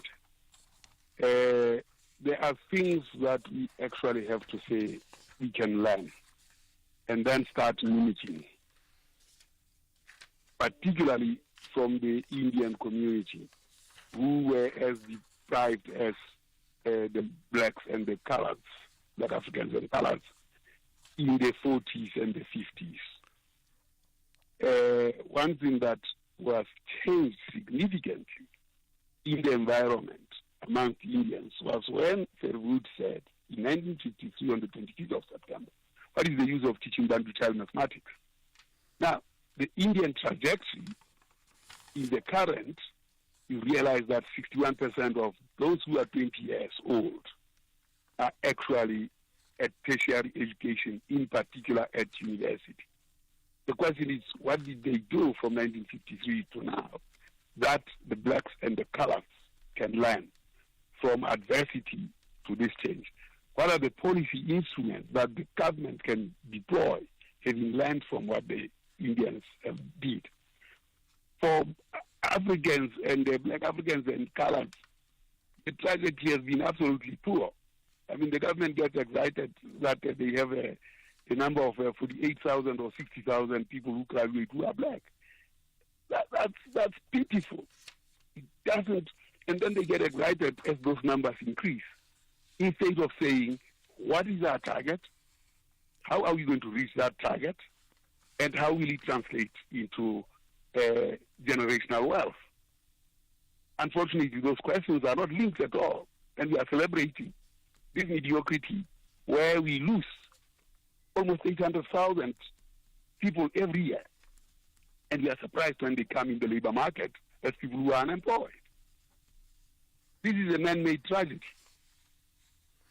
I mean, for the president to have answered Mamokgethi Phakeng in the way he did, shows that he doesn't have a target of how we solve this problem. What was her question to the president? The question that Mamokgethi asked Professor Phakeng was, President, even if these children were to perform better, they will not get a space. We know that blacks have increased in the universities. Obviously, they should, because they are the biggest population, anyway, 80%. So those were the two fundamental questions. And the third was, if we don't do anything, we are kicking a cake powder. And those three things continued and continue today. So when you see matric results coming, you know the tragedy. When you know the tragedy, you really can't celebrate. Very, very difficult to celebrate when you know that you are actually celebrating Pyrrhic victory. And that is the tragedy. Well, I mean, I'm quoting Prof. Phakeng, and she's saying, soon the celebration, and this is where we are now, okay? Soon the celebration of matric results will fade for some or even turn sour for others, as many students discover that they have not been accepted into their post-school institution of choice. Very sad. I mean, that's exactly the point that I brought up earlier. Like, there's this euphoria, and within a few days, there's this mass frustration. Like, what am I going to do with my son or daughter? Where do I place them? And there's just not enough space. So maybe two things if we can pick up on. What did you referenced the Indian community, and you're saying that somehow they've learned something, and like 60+% are now getting into tertiary education compared to whites at 50-odd%. So they've overtaken them as well. Coloreds at just 5% and blacks at 6.47%, right? So what has the Indian community done that we can learn from? I've taken interest in the Indian community, and one of the things was they actually created their own schools. Some of the schools were destroyed by the Afrikaner regime, as I said. They destroyed Beersheba. I didn't say that, but they did that in the Free State, Beersheba, which was a mission school by the French that was created by Mrana Mofetshe. Mm-hmm.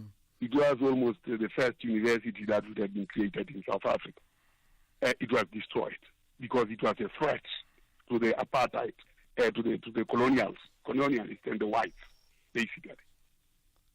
Amongst Indians, when they tried to do that as well, there were attacks on some of their schools. But the Indians had they came as family units, unlike blacks who came as migrant workers. Mm-hmm. And that weakened the possibility of bringing communities together. But indeed, if we want to improve education, we have to look at what Indians did. Okay. To get their lot. So let's talk about the building of schools. I mean, I would think, my understanding is many of the Indian, their own schools would be, culturally based or religious based, whether they from the Muslim faith or the Hindu faith predominantly. I would think that could well apply to others too, right? So what stops then a drive, especially amongst the majority black African population, and there is now a sizable middle class that's emerged from there. What stops us creating our own schools that you talk about? Well, I think the problem is the orientation of the middle class. The Indian middle class emerged out of that struggle of building their own schools. So it wasn't the middle class before they built their own schools. Here we find middle class that has been created by Triple B and of course all other things that are there, including ourselves as civil servants. We have not been created as a consequence of an effort that the president of NASCOC or Maponya or others who actually did a lot, or for instance Keizam Tau, who actually created the most significant brand that hitherto on the African continent has not been known, or even the world, in Kaizer Chiefs. Now, we are not learning any lessons from those. We are not using that as our social capital. But, of course, there was also the disruption of education in 1976 in Soweto. Yeah. That disruption went to disrupt the economies of the township. And we have not been able to restore that prior commitment to business in the townships, even under the apartheid system. When Soweto uprising came, it destroyed everything, and that played into the apartheid space. So that's the one thing, and I think it's interesting thoughts that you give, right? The other is when it comes to now higher education, right? So, I mean, the numbers can vary, but, and I'm giving thumbs-up numbers. I heard something like UJ, a university that you are linked to in many ways, 200,000 applicants for 10,000 spaces, and you can say ditto across the board. You could get, medical school entrance. There's maybe 100 spaces at a university like WITS, or 200 spaces, and there's 2,000 entries, and even then you have to be like in the top 1 or 3 or 4%. So my thought, and I thought about it today, it's not so much about can you find them space. Like, if we're short of universities, we should be building universities, aren't we? That's what Namoklet was asking. That the president failed to build even 2 universities. In fact, the tragedy is that if you had many children passing, so you see this negative feedback of the government policy, that the children don't work well, they fail because the education system is poor, and then it can't build universities because, and then even if the children were to perform, there would be no spaces. And this is fundamentally flawed plans that do not model from cradle to grave. I mean, Morana Mushomi says, he talks about this intergenerational value. He was born in 1723. He was already talking about intergenerational value from his institute in the Free State, Modile, Leadership Institute, and talking about intergenerational value. He talked about intergenerational value because he said it will pass on education to the next generation. You can improve. We don't have intergenerational value. If you put the mirror of intergenerational value, you will see that is intergenerational regression, because we have not thought through integrated reporting, which Mukrana Mukhoni talked about. And integrated reporting by Mukhoni is computers. It's statistics. So, born in the 18th century. I hear that. So before we wrap up, so here's it. I mean, when it comes to universities, we expect the state to set up universities. They're far more expensive, I understand. But we've seen models, again, of religious colleges, and that's across the board, from Jewish religious colleges to Muslim to Hindu to Christian colleges, right? So should there be then a drive for universities, let's call them private universities, set up by communities, maybe in a public partnership between communities and business and government, to escalate the numbers of universities this country needs? I mean, is that a model that's being done anywhere? Should we be doing that? The Afrikaners are doing it. It's not private. They opened one that is serving the Afrikaner community. So community institutions are very, very crucial. And it is about community economics rather than private sector economics. Part of the problem is that the private sector is so concentrated, and it's so concentrated in a few people. The consumption of their goods and services is derived from about 3 million households or 2 million households. And that's enough for them. They don't care. The rest do not matter. So, but of course, the rest are forced to buy things like bread and so on. That comes as super profit. So they are not prepared to let go. So we have to talk about community as community, not as private. Well, you know, that is very important.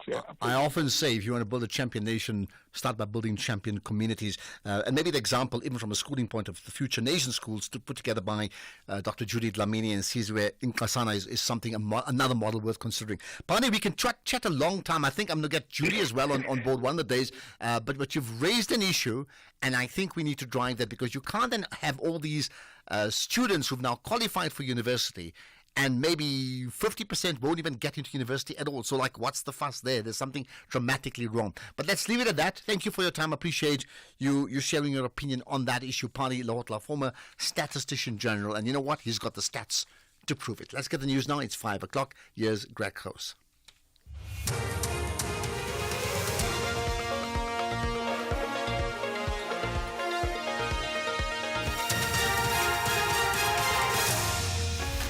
Thank you, Ashraf, and good afternoon to you. In this news update, go ahead for Amazulu King's marriage, and UN chief speaks on Lebanon withdrawal. Good day to you. Legal expert Mpumelelo Zikilala says in terms of today's court ruling, the Amazulu King, Mrs. Zulukazi Welatini, could go ahead with a customary marriage to Nomzamo Myeni if he so wishes. The application for an interdict to stop the king from marrying another wife in a customary ceremony has been struck off the roll in the Pietermaritzburg High Court in KwaZulu-Natal. Judge Bungani Mgadi based his ruling on a letter she wrote to members of the royal family in which she sought their intervention. The judge said in the letter, Queen Noxus Maisela noted that it wasn't her intention to stop the Zulu monarch from having more than one wife, so long as they resolve the legal hurdle of them being married in a civil union. But clearly the fact that the applicant confirms that she gave consent to the respondent to marry other wives, by giving that consent, in it's inherent that indeed the respondent could engage in taking steps towards marrying other women. So when the respondent now takes those steps to marry other women, that is simply in accordance with the consent that was given by the applicant. Zigalala says the Amazulu King could take a certain approach. You remember the definition of a marriage and the various steps that are available. The king can come back and say, what I'm engaging in on the 24th and 26th is not the finality of the marriage, but one of the steps up until the accumulation of the finality. According to what the judge was saying, the finality of the marriage will only start to apply when a person is taking the matter to Home Affairs and when that marriage certificate is being issued. So any other activities or events that you are going to take to are purely events and are not the actual marriage. The ANC Secretary General Fikile Mbalula says he will soon inform the Gauteng and KwaZulu-Natal provincial executive committees on the decision to reconfigure them.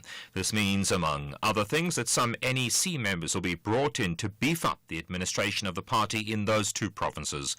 Mbalula elaborates. Today, I will write to every branch, to every province, inform them about the decision and the fact that they must wait till we come back to them. And when we come back to them on the ground next week, all regions, all branches, they will be briefed and they will be told about how reconfiguration is unfolding and also in the context of the ANC constitution. Up until then, hold the horses. But the decision is taken, is done. And we finished yesterday, and that is what I'm explaining to you. What is the decision? So we're all there yesterday, and the president presented the decision to the meeting, and the meeting clapped hands, and everybody left and went home.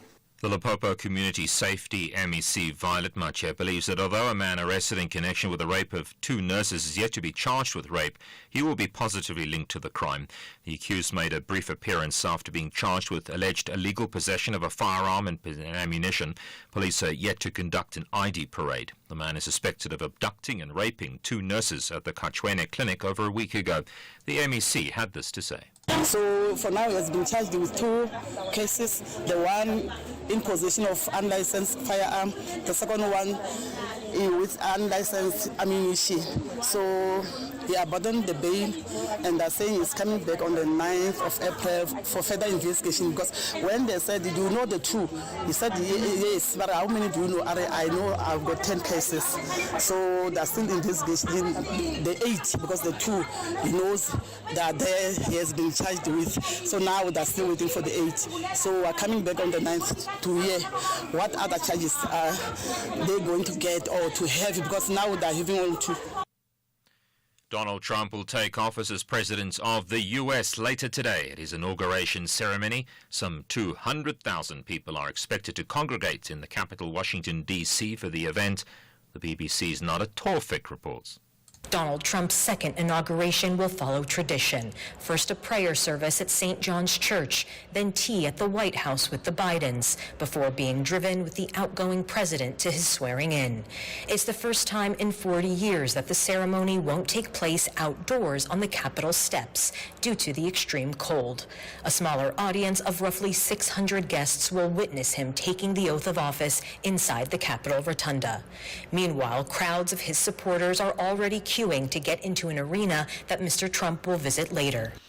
The UN Secretary General Antonio Guterres says the withdrawal of Israeli forces from southern Lebanon is essential. A ceasefire deal requires Israeli forces to withdraw from southern Lebanon within 60 days and for Hezbollah to remove all its fighters and weapons from the south.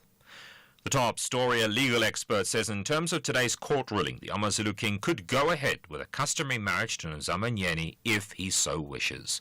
That's SAFM News. I'm Greg Khos. In sports this hour, SA Women's Under-19 team continue with winning ways at the T20 World Cup and VAR rollout coming to PSL in April. More details at 5:30. SAFM, guiding you through the rush hour traffic. Good afternoon. Starting off in Gauteng, the M1 southbound in central Johannesburg queuing towards Crown Interchange. The M12, R24 westbound in Bedfordview queuing on both routes towards Gililis Interchange. The N1 southbound in Pretoria has a stationary truck before the R21 highway. In KZN, the N3 westbound has a stationary truck after Cliffdale exit, and Old North Coast Road is closed just north of Columbine Place. In Cape Town, the M5 southbound slow moving towards Racecourse Road exit. The N2 Nelson Mandela Boulevard outbound slow moving towards Hospital Bend. Jan Smuts Drive southbound in Athlone is slow moving towards Klipfontein Road, and Milner Road southbound in Rondebosch is slow moving towards Crombourne Road. With your traffic update, I'm Irma G.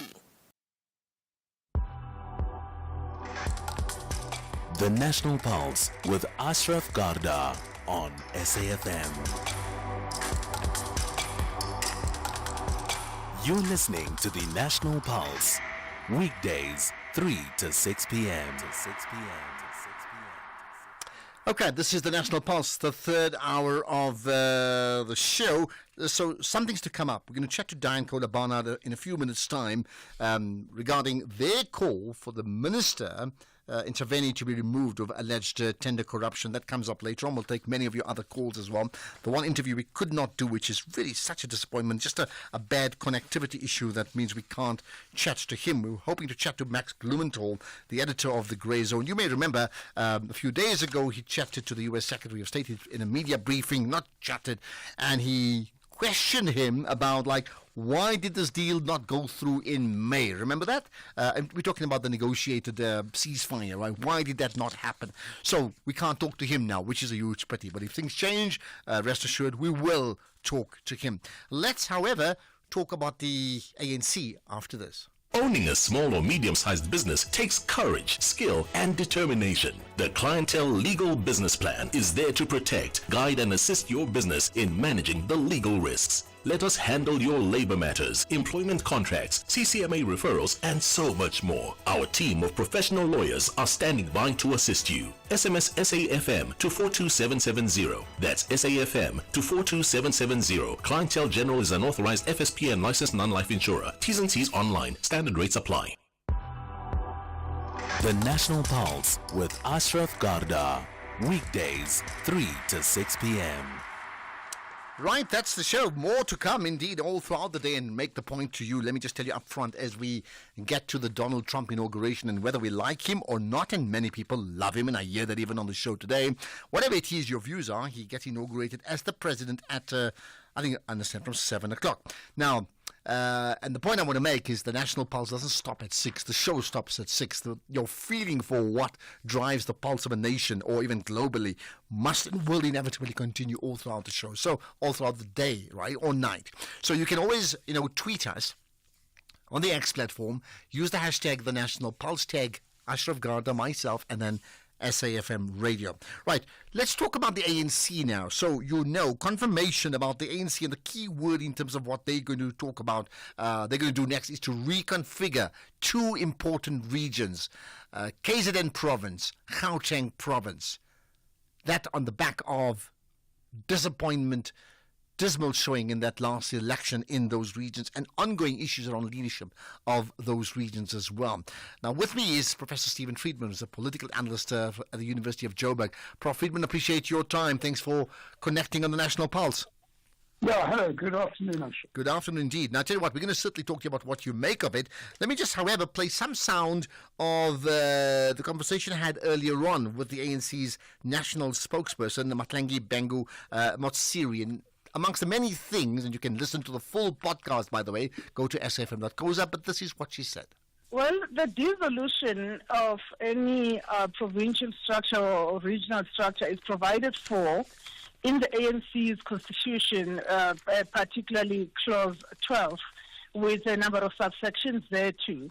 Now, what it does mean is that you then dissolve a body following a decision that is informed, obviously, by a consideration of a number of factors, and then you replace it with an interim body that gets given a mandate of about 9 months, during which time they need to ready themselves to go to elect a new leadership, sort of permanent leadership, at a conference. So that is the one aspect that is provided for in the constitution of the ANC.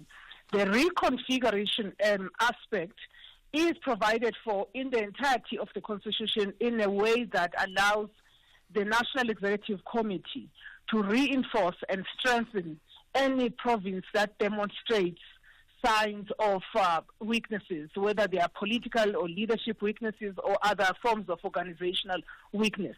So what does it mean in essence? It simply means all of this must be done within the parameters of the Constitution. None of the actions that were sanctioned yesterday by the National Executive Committee should act outside of the Constitution. So that may very well entail, reorganizing the entire body of the 2 provinces, and it may very well entail bringing in additional resources such as veterans of the ANC or past leaders that have got a lot of requisite experience in terms of rebuilding an organization. Okay, that's the words of, or the voice of Mahlangu Bengu Motsiri, the ANC's national spokesperson. So Prof. Friedman, I mean, amongst the things, the key thing that she then paid more attention to was the issue of reconfiguration, and she made the point in the conversation that, yes, that could well mean, it may not be the case, but it could well mean that both provinces would have a new leadership within a few days' time. How significant is that? Well, it's significant, Ashraf, in the sense that, they're trying to, the whole reason why they use this word reconfigure rather than disband is that they're trying to avoid the impression that they're doing this for political reasons, right? Gauteng, particularly, the leadership has been very critical of the current coalition government, and they don't want people to say within the ANC, well, you use this as an excuse to get rid of them because they don't like the coalition. And so they're talking about reconfiguration and bringing others in, etc. But of course the issue is that I don't think there'll be any political backlash if they simply bring in new resources, which they're obviously going to do. In other words, various senior people will be assigned to the provinces to try and make them work better. But of course, if they do remove leaders who are there at the moment, and those leaders are people who are critical of the coalition, well, then they sit with the same problem anyway. So, it seems to be a bit of a fudge to deal with the fact that the executive was divided on this issue. But I don't think the fudge is going to work if the purpose is to, create the impression that, there are no political considerations in this decision at all. I think they're trying to obscure it a bit, and I don't think that's going to work. Although I must say, in a conversation with the ANC spokesperson, she was very clear, and this is an important part, that they concede that this need for reconfiguration, however words they use, as you said, disband, reconfigure, comes on the back of their showing in that May 29 election that something has to give, and both provinces, as you know, shed some huge losses there, and the point that the ANC concedes that province has to be in step with national, specifically with regard to the government of national unity. In fact, she said so. Well, then they're wasting their time. They might as well have disbanded it, because the only, in effect, this can be a disbandment if they want it to be a disbandment, because the National Working Committee will consider this proposal. The proposal could well be, we'll remove the current leadership and replace them with a different leadership, but don't actually disband the branch. And that amounts to exactly the same thing. So, they seem to be, rather hoping that if they use some flowery words, they can hide the fact that this is probably, going to be aimed to a certain extent. And yes, they did terribly during the election, both of those provinces. And of course, they are different from the other provinces in the sense that the ANC actually lost those provinces, whereas its votes dropped in other provinces, but didn't actually lose them. But, the fact remains, either you've got to say, well, we're just going to go ahead and do what it is that we want to do, and if you don't like it, that's tough. Or you actually have to listen to the other side of the argument. And it seems to me that they're trying to have their cake and eat it too. Well, I mean, you're right. So whichever way we slice and dice, even the cake, right? I think the bottom line to it is, and again, this was conceded by the spokesperson, that the issue of service delivery is the number one issue the ANC has got to get right leading up to the local election and then, of course, the national election down the line. Otherwise, I mean, it would be a disaster for them if it hasn't already been a disaster in the previous election. So the point, therefore, I want to put to you is that, I mean, can we agree that, in fact, this move, whatever it is called, is something that the ANC has got no choice? They've had to do this as a major gambit to turn around their own fortunes. No, absolutely not. They didn't have to do it at all. It depends. Look, first of all, the service delivery thing is, it's just a cliche politicians trot out. I mean, if you look at the municipal level, whenever anybody overthrows anybody else at the municipal level, they tell you it's about service delivery. The point is, if you've done badly in an election in particular provinces, is the answer to throw out the leadership of that province? First of all, nobody seems to be mentioning the slightly inconvenient fact that these people are actually in leadership positions because they were elected by the ANC members in their provinces. And both the ANC constitution and the attitude of their leadership seems to be that it doesn't matter who you vote for in the provinces. If the national leadership doesn't like them, they'll throw them out. And you don't have to operate that way. There are all sorts of things you can do in a situation like this. You can insist that the provincial leadership change what they're doing and do it better. You can actually, as they probably will do in any of these, you can actually second people there to help them. So, this is not their only option. They had other options. So which other options did they have then? I mean, that would be practical and realistic. No, I'll just give you the other. You can say, look, the following mistakes were made. We need to rectify the mistake. We need to sit down with you and work out how we're going to do that. Or secondly, to say, well, look, we don't think that you are up to the task, so we're going to send 5 senior people along to help you to do it. Okay. There are all sorts of, you don't automatically disband an elected body if it's not performing properly. Yeah. Well, interesting because I think we had a caller earlier on who made the point that often in this case it's a top-down approach. Normally, the great strength of the ANC has been at branch level, where the branch sets the policy, and that's where it comes all the way up to the top, right? So this is the complete opposite. Perhaps your thoughts on that, and perhaps as you answer this in one go, we'll wrap up after that. Is ultimately whatever changes they make in terms of this reconfiguration. Is there anything to suggest it will work for the ANC leading up to the local, and then, of course, the national election is still for another 4 years away? But, could we see a turnaround because of their actions? Okay, well, on your first point, the great irony of all of this is that if you look at the ANC National Executive's January the 8th statement, obviously issued only a few days ago, it goes on and on and on about the need to strengthen the branches and make them work and make them the centre of the ANC. Well, if you're going to, on the one hand, say you want to strengthen the branches and make them the centre of the ANC, and on the other hand say, look, it doesn't matter who the branches in KwaZulu-Natal and how they elected, we've got a better idea of who should run the province, then you're not going to be taken seriously and not going to fix your branches. Is this going to help? No, I don't think it is going to help because, it assumes that the problem is simply that you have a few non-performing people at the provincial level, and that if you get rid of them and put in somebody else, things will get better. But there are very good reasons why voters have rejected the ANC, and if the ANC doesn't fix those regions, it doesn't matter who is running out in KZN, they will still do badly. So it seems to me that this is really a case of addressing the symptoms rather than the causes, and if they don't address the causes, it's not going to help.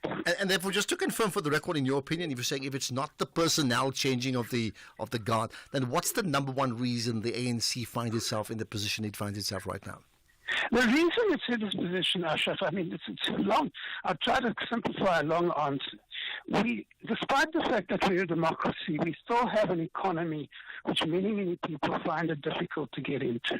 And because that is the case, many of those people get into politics in order to go advance economically in the world. And that means that a lot of the problems in the ANC are about people looking after themselves and their own economic prospects and not looking after the people who elected them. And what they really need to do is start looking after the people who elected them. Because if they don't do that, then they're going to run out of voters to put them back into office. So they have to heal the trust with their voters, and they actually have to show they care more about their voters than themselves. Bottom line, to pick up on that word service delivery, that's important, but who are they servicing actually? Prof. Stephen Friedman, appreciate your time, love your insights, lots to consider coming out of that. Thank you for that, and you'll have a podcast of that. Check it out, safm.coza. In fact, that conversation, together Pali Lahotla as well, we have it, together with Matlangi Bangu Mutsiri as well, and many of the others, including Carol Smith about drinking and driving and the accidents on the road, and Dr. Gershon Baskin about, the complexities of that ceasefire in the Middle East. All of that here on the National Pulse. We'll talk to the DA right after this. The Market Update, Monday to Thursday, 6 to 7 p.m. Want to stay ahead of the financial game?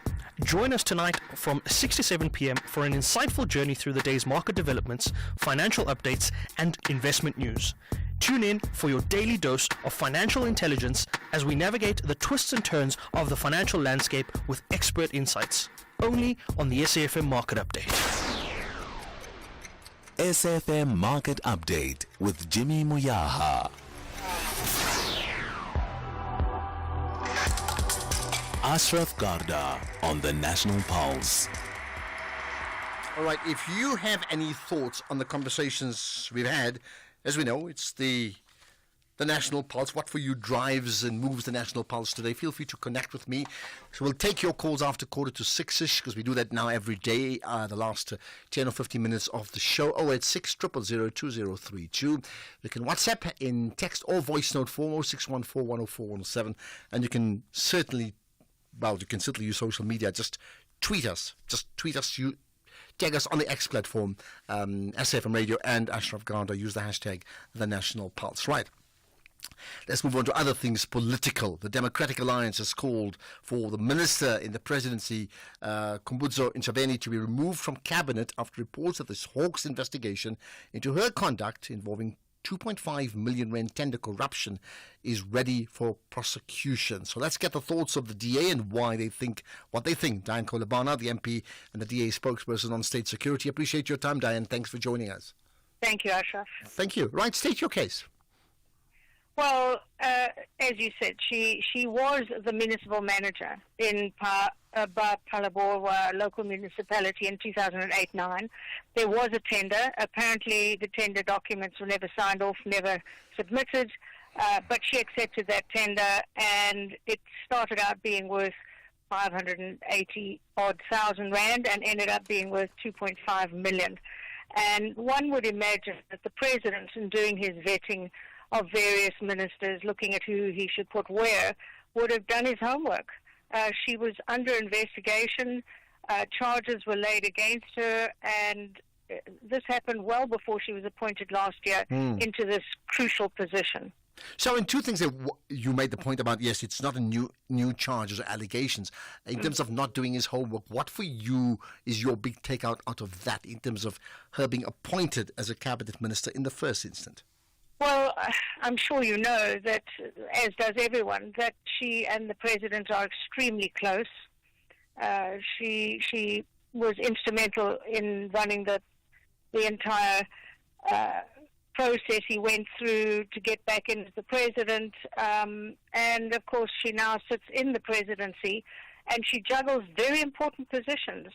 She's so busy that, in fact, she tends to simply hit and run. She touches down in the meeting every now and again for a few minutes and runs off to the next meeting.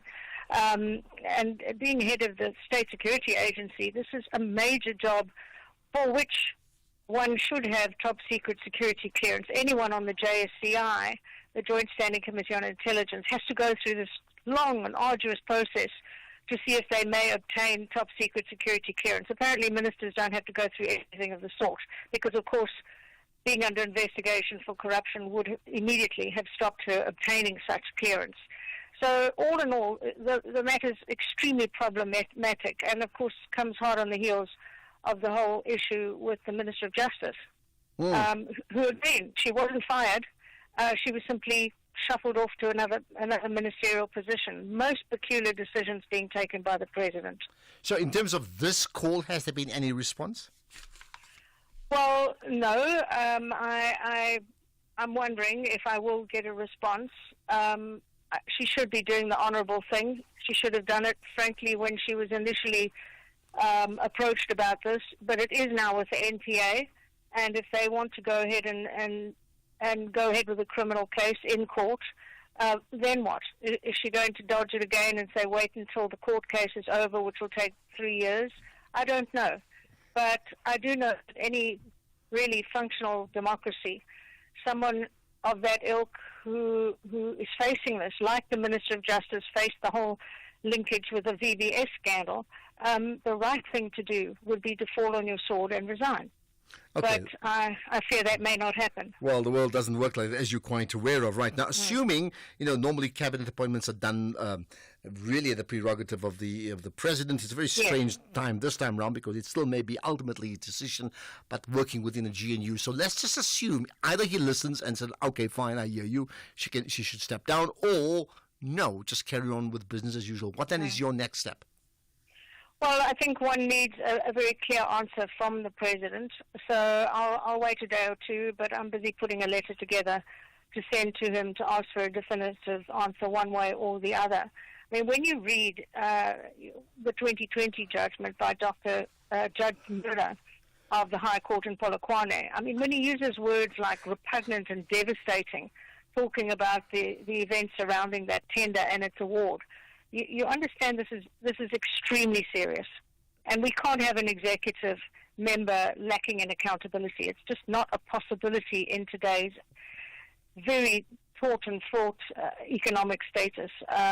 Really, this position, I know we had asked as the DA for an establishment of a parliamentary committee to oversee the presidency. Such a committee does not exist, and it really should, because it would be dealing with this matter right now, today. How would that work in practice? The parliamentary committee overseeing the presidency as opposed to the president, right? Well, indeed. No executive member, no member at all who's paid for by taxpayer dollars is simply allowed to do whatever they wish. There has to be oversight. And the ministers are certainly questioned in Parliament by members of Parliament, by members of the various committees. They're questioned in the committees. And yet when it comes to issues involving the presidency, there's this gaping hole of nothingness. There is no ability of Parliament to do the oversight which should be done as a matter of course. And this is the sort of matter that it would deal with. So I think that would work very well. And I think the other members of the GNU and elsewhere would agree with me in that regard.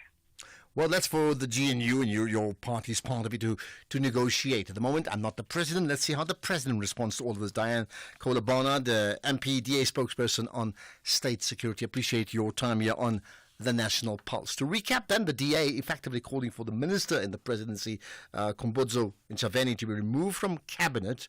Why? Because this after reports that the Hawks investigation into her conduct involving a 2.5 million rand tender corruption issue is ready now to prosecute. It hasn't quite happened, but they're ready. So at which point does that call to step down gain the type of currency where the president has to respond? Think about that. This is the National Pulse. 5:30 years, Greg host with the news headlines.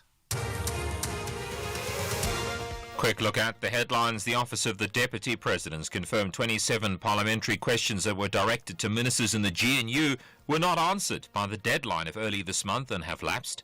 Legal expert says in terms of today's court ruling, the AmaZulu King could go ahead with a customary marriage to Nomzamo Myeni if he so wishes. And the Eastern Cape has expressed deep concern about the rise in road deaths in the province during the past festive season. As always, there's a full update at the top of the hour. SAFM, guiding you through the rush hour traffic. Good afternoon. Starting off in Gauteng, the M1 northbound in Woodmead is queuing towards Woodmead Drive exit. Malibongwe Drive westbound in Randburg has a crash reported at the N1 highway, and the N3 southbound in Bedfordview queuing towards Van Buren Road. In KZN, the N3 westbound has a stationary truck at Cliffdale. Old North Coast Road is closed just north of Columbine Place. Chris Hani Road westbound queuing at the N2 highway, and Umgeni Road westbound slow moving through Springfield Park. In Cape Town, the M5 southbound slow moving towards Racecourse Road exit. The M7 checks Hadville Drive southbound queuing towards the R300 highway. Strand Road in Belleville is queuing towards the R300 highway, and Stellenbosch Tail Road in Kells River slow moving towards Noyensfontein Road. With your traffic update, I'm Irma G. This is SAFM Sports with Tuming Khapele. Shumi, let's talk about the Under-19 Cricket World Cup. Yeah, SA Women's Under-19 thrashed Samoa by 10 wickets to continue with winning ways at the ICC Under-19 T20 World Cup today, chasing 17 to win. Openers Gemma Buerta and Simone Lawrence chased the target in only 10 balls, and it was the lowest innings total in Under-19 T20 World Cup history. South Africa top Group C and will play their final group game against Nigeria on Wednesday, and that is at 8:30 in the morning. Meanwhile, Gerald Coetzee has been ruled out of the remainder of the SA20 with a hamstring injury. Coetzee played in the Joburg Super Kings opener against the Durban Super Giants last week, but subsequently missed the next match against the Pretoria Capitals and the El Clasico against MI Cape Town at Newlands. While no replacement for Nortje in the 15-man squad was named, Coetzee appeared to be the most likely candidate, but now he too is in a race against time to be fit, to be considered considered for selection. Cricket South Africa, though, say that he remains in contention for selection for the Champions Trophy. In football, Sports Minister Gayton McKenzie says that he's working around the clock to ensure that there's a VAR rollout that is coming to the Premier Soccer League in April. Consistent mistakes by match officials in the PSL have increased pressure from all quarters to install the system in South Africa, which is being used by several leagues in the world. Now, the total cost of introducing VAR in the country would approximately be 80 million rand plus an additional 70,000 rands per game. And McKenzie says that some club officials are hindering the implementation of VAR in South African football, but has assured fans that VAR will definitely be implemented. Elsewhere, Real Madrid President Florentino Perez was re-elected with a mandate until 2029. Madrid announced the news after a 4-1 thrashing of La Palmas helped them moving to the top of La Liga. Now, Perez has now not faced opposition in 4 elections since returning to the club in 2009 for a second spell at the helm, and since then Madrid have won 5 Spanish league titles and a remarkable 6 European Cups, among other silverware. In tennis, the World Anti-Doping Agency says that it will not appeal in the case of Iga Swiatek, who last year accepted a 1-month ban after testing positive for a banned substance. WADA believes her explanation that the positive result was caused by contamination from a non-prescription medication she was taking to combat jet lag and sleep issues was plausible. However, in contrast to Swiatek's case, WADA has appealed the exoneration of a current men's world number 1 Yannick Sinner, and the appeal will be heard by the Court of Arbitration for Sport in April. In the meantime, Emma Navarro will face Swiatek in the Australian Open quarterfinals after a 6-4, 5-7 and 7-5 win over Daria Kasatkina, while Sinner needed just 4 sets to beat Holder Rune 6-3, 3-6, 6-3 and 6-2 to cement his place in the quarterfinals, while Ben Shelton advanced to the Australian Open quarterfinals, bringing an end to the French veteran Gael Monfils' run in Melbourne today. Monfils retired during their 4th round match when Shelton was leading 7-6, 6-7, 7-6 and 1-love after nearly 3 hours of play. Now, Monfils experienced movement issues as the physical demands of the match took their toll. With that said, it is a wrap from my side for now. Okay, perfect. Right, so we're going to have a chat tomorrow again about some of the biggest issues. Absolutely. You have a great evening, and I'll have my mind. I promise you, no sport. It's going to have to be the Donald Trump inauguration. Righty. The indoors inauguration story. Outsurance has another random fact for you. In 1997, a loaf of bread cost only 2 rand. Now, it's about 24 rand. Prices just keep going up. But you can count on Outsurance's commitment to saving you big bucks on your car insurance. SMS out to 30754. That's out to 30754. Cyril saves 358 Rand a month on his 2023 GWM P-Series 4x4. It was mind-blowing. It was quick and easy. That saving is actually saving my paycheck. Leave all the insurances and come to Outsurance because they will save. Another satisfied Outsurance customer. SMS out to 30754. That's out to 30754. And when it comes to service, Outsurance is on the ball. Valid claims are settled and paid out quickly with no hassle. SMS out to 30754. With Outsurance, you always get something out. A licensed insurer and FSP. T's and C's online. The SAFM playwriting competition is closing on the 3rd of February 2025. Explore the theatre of the mind and write your 60-minute radio drama play and email it before 5 p.m. on the 3rd of February 2025. Late submissions will not be accepted. For further information about the competition, visit safm.co.za or send an email to drama@safm.co.za. SAFM, leading the conversations that move us. Economic news on SAFM. Facts and figures you can count on.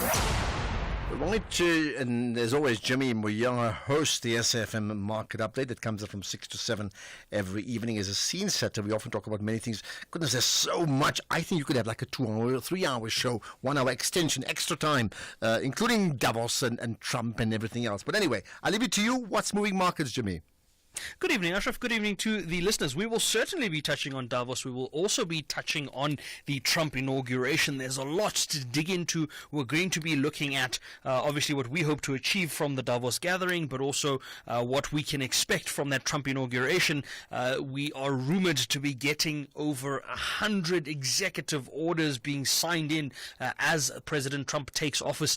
That's something else. And if you thought that was the end of it, that's not the end of it. I mean, we're still going to be taking a look at a couple of other things as well. There's a new proposed legislation or proposed transformation fund that was mentioned by the Minister of the Department of Trade, Industry and International Corporations around the 100 billion rand that they want to kind of carve out from a fund perspective to support black businesses by way of a tax that would be imposed on businesses in South Africa. We're going to look at that. We're also going to look at some other developments in the US from the perspective of TikTok. It's been a very volatile time for US TikTok users. There was a ban in place, then there wasn't a ban, then people were off TikTok, and now everybody's back on TikTok. So we're going to speak to a tech specialist around that and see what that means, obviously, from a technology perspective. It's a new feature that we're looking at around just exploring these tech conversations. And then we're also going to look at, while we're looking at the TikTok conversation, we're going to look at the rise of FinTok, the financial side of TikTok, and what that means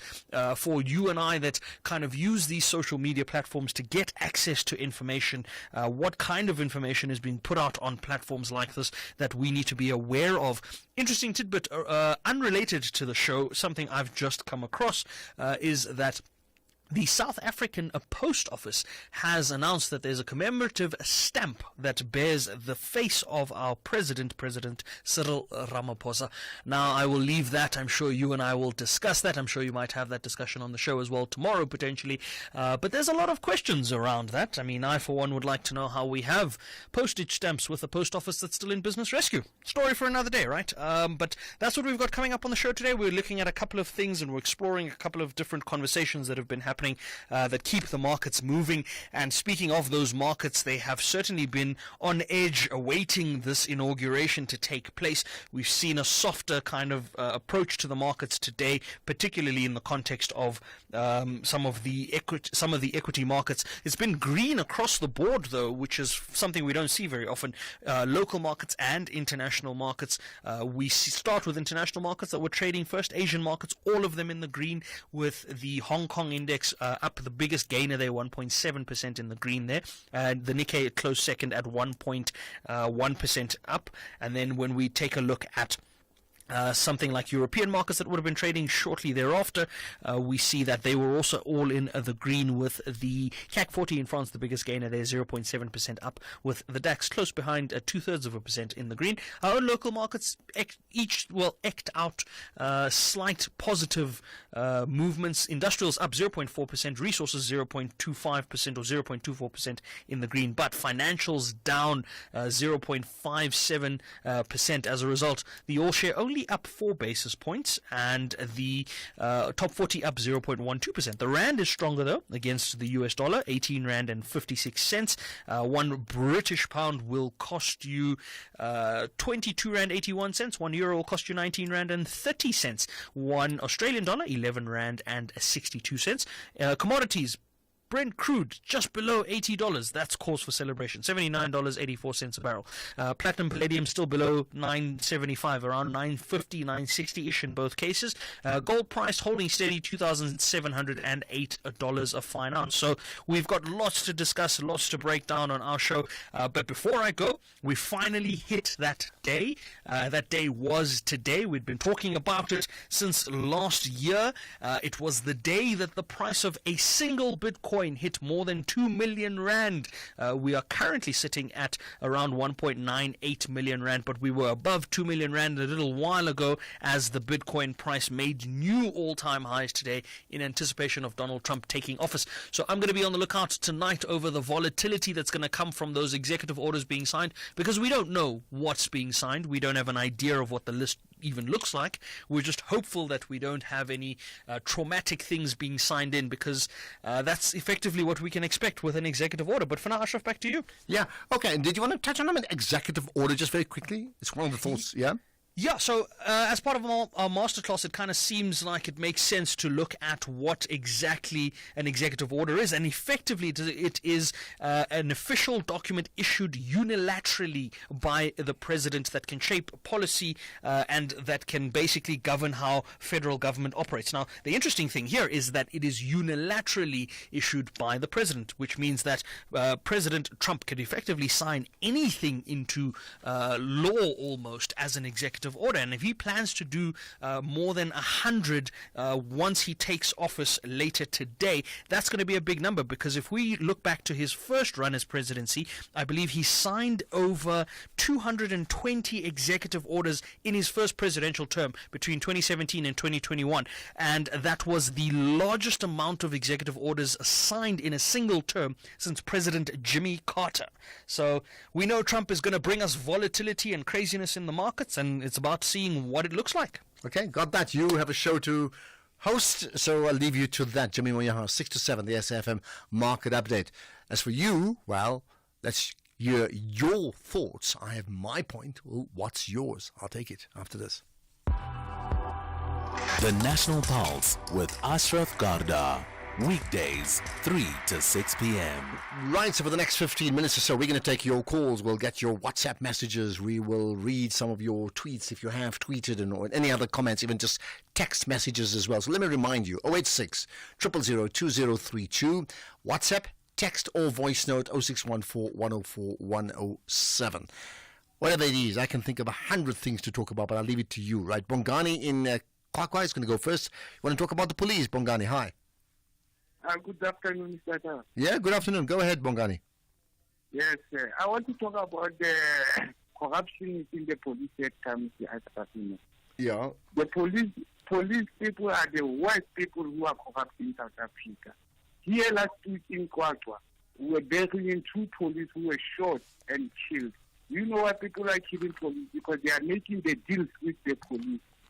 So when they can't reach to those deals, the police are the worst to be killed. Here in Kwakwa, we have a lot of foreign national shops around us. The police, when they arrive at the foreign national shops, they are taking whatever they like. They might take the cigarettes, they might take the cold drink, they might take the Zimbas. After, they will be given the money by the shop owners in order for them to protect them. When they want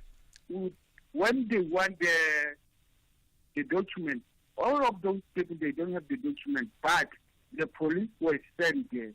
Well, I mean, Bongani, I hear you, sure. I mean, there's so many examples and so many, testimonies of people talking about police corruption, absolutely complicit in crime. You just have to wonder, again, over all these years, why is it? It's also one of the biggest issues we cannot stamp out. Bongani, thank you for that. Let's get another opinion. We go to Midrand now. Wants to talk about Khotso. Wants to talk about the ANC. Khotso, hi. Afternoon, Ashraf. Yeah, good talking to you. Afternoon. Go ahead. What's your point? Look, man, it's just unfortunate. We are also sending our heartfelt condolences to the ANC, which is dying, imploding in our eyes. There's no way in which you'll want to claim that you are going to reconfigure, meaning in short, meaning you are going to disband Gauteng and KwaZulu-Natal just to satisfy the needs of the Stellenbosch mafias and Fikile Mbalula. Imagine Fikile Mbalula, one man, single-handedly is killing the ANC. But why do you say that? I mean, what's your facts that it's one? I mean, the ANC performance killed the ANC, don't you think so? Their own performance has cost them votes. It's feathering, digging it down into the grave. You cannot say while the ANC is limping, you want to claim that it is because of Gauteng didn't perform well or KwaZulu-Natal. ANC nationally didn't perform well. Bring facts on the table, will show you that fact that ANC failed this money. But you cannot say while ANC is supposed to resuscitate itself, you come and say, let me put the coffin in the nail of the ANC. Let's assume that you are going to disband Panyaza Lesufi and its entire PEC. Who can you bring now? Who can you bring? because there's no one. Well, I don't know. I mean, that's for the ANC to people decide on. But Khotso, you're already saying they did, so maybe your opinion won't matter to them because you're already saying goodbye to the ANC, but it's for the ANC to decide on. So they aren't going to resuscitate themselves. Whether they will really do that, I don't know. But let's leave it to them. It is their prerogative. If they're in trouble, they need to make a shuffle. You talk about a cabinet shuffle. What about an ANC shuffle, as they would do? Khotso, thank you for that call, right? Mike in Newlands, go for it. Hello, Ashraf. Yeah, you were talking a little bit earlier about this when you were interviewing the lady from the SA Police Services, saying that was look like maybe an inside job.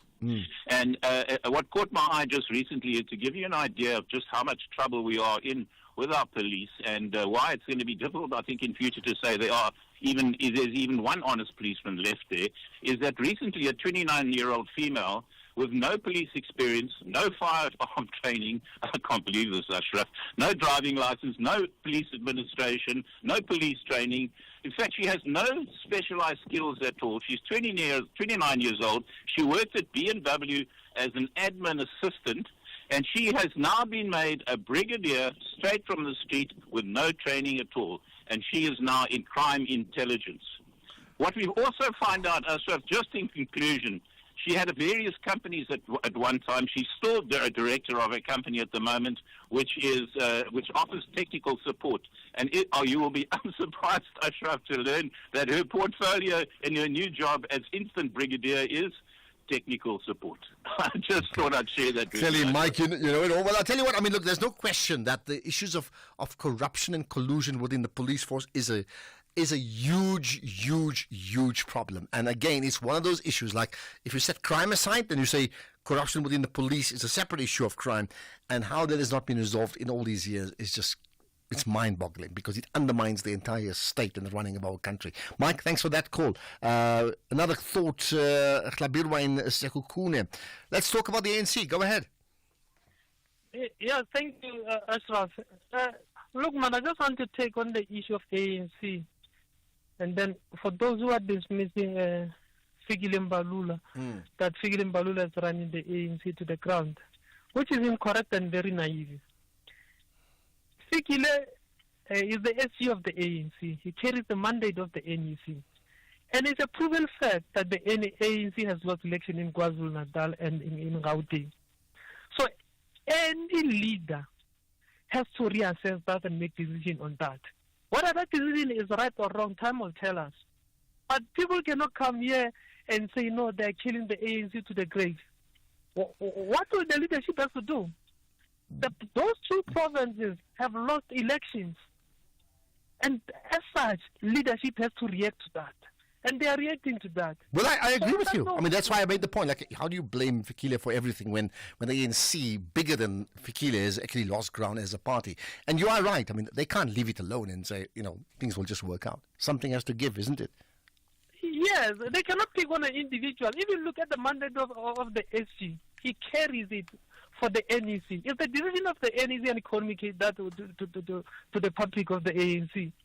But those who are very naive or who, for lack of a better word, I would say that who support a certain section, they want to pick up on Fikile to say Fikile is doing this and that. Yeah, well, Fikile is the most honest one in politician that at this stage that we can all right. speak about. Thank you for raising your point, Hlabirwa. He's got his point. You also have your point on whatever it is you want to talk about. You can also WhatsApp us, don't forget, or text, voice note or text right after this. If you think you cannot afford a lawyer, think again. Clientele Legal has made professional legal services affordable for you. Whether it's a civil, criminal, or labor-related matter, we have a nationwide panel of attorneys standing by to assist you. SMS SAFM to 32195. That's SAFM to 32195 and we'll call you back. Clientele General is a licensed non-life insurer and an authorized FSP. Standard rates and terms and conditions apply. You are listening to the National Pulse with Ashraf Garda. I tell you what, we were speaking about, what has been well documented in the last few days, that President Ramaphosa has been snubbed by Donald Trump. And of all people, many people have written about this, but Hopewell Chinono, the journalist from Zimbabwe, has actually tweeted about it, which is such interesting news. And listen to this one. He's saying, Donald Trump has not snubbed President Ramaphosa. I'm looking at these tweets, okay? He then says it's a tradition that foreign presidents are not invited to American presidential inaugurations. Trump has broken that tradition after 64 years since it was last broken by inviting, meaning for this election, for this inauguration, 4 right-wing foreign leaders for, well, obvious reasons, he's saying. Then he's saying the British Prime Minister will not be there. The Canadian Prime Minister will not be there. Okay, do I need to say more than that? Very interesting indeed. Okay, let's see who else we're going to talk to. We go to Matlosana now. Love it, we can crisscross the country. Candisa, go for it. Yes, Afras, how are you? I'm good indeed, right? What's your point? Good, Afras. You remember last time I told you that the ANC will take a decision around the issue of KwaZulu-Natal and Gauteng. Yes, you did. And it is true. When the decision has been taken by ANC, there's nothing that we can do. We have to follow what ANC has decided as members of ANC. Those who make noise now, they're just wasting time because the decision has already been taken. You see? Well, we're going to listen to you all the time because you got the story before everybody else. I hear you. Candisa, thanks for that. I mean, the bigger question, as per the conversation with Stephen Friedman, is should the ANC allow an elected group of executive of a province to be removed if they're not performing, even though the branches of that province elected them in the first place? Should they do that? I think Candisa's gone, but the question is, they're doing it, but I'm asking, should they do it? Solomon, let's get your thoughts on the ANC. Ashraf, good afternoon, good afternoon to you. I don't understand what is the hullabaloo all about. About what? Referring to? Oh, Solomon, your line's gone so bad. Let's see if we can get you back. If not, but I think he's saying, what's the hullabaloo about? Well, I mean, it's an interesting point. No, I think the hullabaloo is not about whether they got it right or not. It's like, clearly, it's a reflection that the ANC understands that they have, this is my understanding, that they have a problem in KZN, they have a problem of leadership in Gauteng, and they have to resolve it. It's manifested by the loss of votes in that previous election. It's not the only factor, because there are many other factors, but that's amongst the factors, and they therefore have to resolve it. Okay, I think we've got Solomon on the line now. Solomon, no, we don't. Let's get to Sydney. Hi, Sydney. Brother Ashraf, Sydney, Dilevo in Akono Creek. You're right, go for it, Sydney. Yes, Brother Ashraf, my take. The performance of my ANC last national elections, it is not because of the Gauteng PC or KZN PC. It is not because of that, not at all. It is because many, over a sizable percentage of real ANC members chose to group themselves into another political party and split away from ANC. That is the reason why. The Gauteng PEC don't do anything about that. Even the KZN don't do anything about that. Just they chose to, in a bigger part, and they call them to another political party. Then they split away. That is the 10% or 15% that breaks away from ANC. In that way, not because of the KZN PEC or Gauteng. And my advice to my party is, do not disband Gauteng CEC and KZN. It will be a suicide.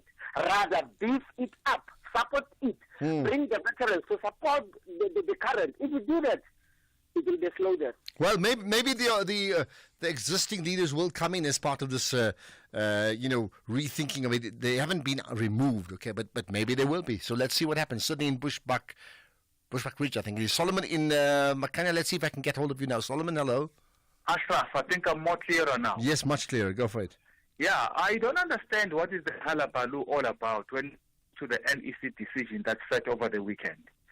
Like any other political party, it has got within itself to sit and reflect, particularly on the performance of the 29th of May last year. And it must come up with interventions. Now, if it doesn't do anything, it will be blamed.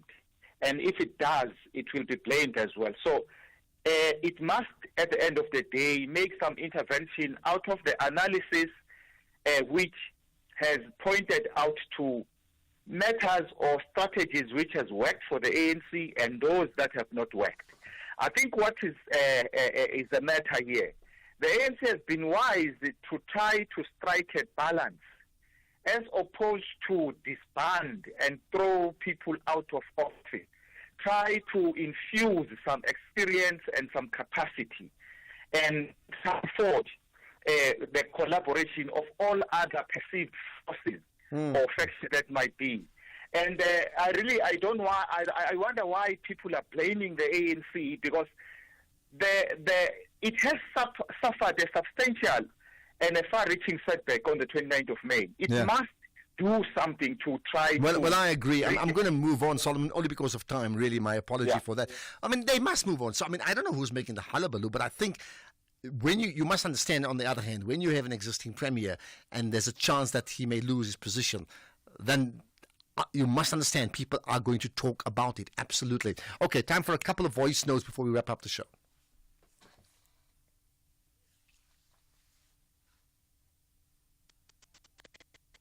Okay, in fact, we're battling to connect with those voice notes, which is a pity. I'd love to hear what you say. I'm looking at this interesting thought here that I picked up. Amongst the people attending the inauguration of Donald Trump, right? Joe Rogan, is the podcaster supreme. Tim Cook of Apple. Mark Zuckerberg of Meta. Facebook and Instagram and everything else, and WhatsApp too. Shu Zi Chu of TikTok, the banned, unbanned TikTok. Jeff Bezos, Amazon. All business people, all have a huge footprint in the ability to influence through their platforms. And we know that many of these political figures have used those spaces to try and speak to voters. It's an interesting thought in terms of where they are. Okay, I'm looking at Phineas to say whether we can play a voice note, and he's like saying, no, we can't. So let's leave it at that. Maybe just a quick reminder for me to tell you that, in terms of podcast, okay, maybe there's just one voice note I can play, the last one I can do. Yeah, it is. Good afternoon, Ashraf and the fellow listeners. But this Tiger story, man, something is not adding up here, hey? Is he the real culprit, the real kingpin, or is he a fall guy? How come a guy gets in a police station and then he's not processed? Huh? There's no mugshot, there's no fingerprints, there's nothing. Man, something is not smelling right here. Maybe he's a fall guy. And I can tell you for free, if those subs, they get hold of him, he's not going to see the day of life. They're going to put him down. They are going to put him down. And also, Ashraf, why is it that COVID-19 was never investigated how it started in China? And there's a new virus coming, and I hear that it is deadlier than COVID-19. Hey, we need to have a COVID-19 conversation about the vaccines one of these days. It's a huge issue. But Tiger's in the woods. That's why they can't find him, right? But it is bizarre. In fact, according to the spokesperson, he had gone already before he even got to the police station. Therefore, there's no mugshots. Between being arrested at the mines and the police station, he had disappeared. The show won't disappear. It's the National Pulse. The show ends now, but you can connect because your pulse rate moves all throughout the day and night. You know that. In tune with the national psyche, isn't it? So thanks for listening. We'll connect all the time. You can certainly post your thoughts on social media, the X platform in particular. Tomorrow is indeed another day. But Donald Trump, well, his day is, amazingly, it's today. It's just gone 6 o'clock. Here's the news with Greg Gross.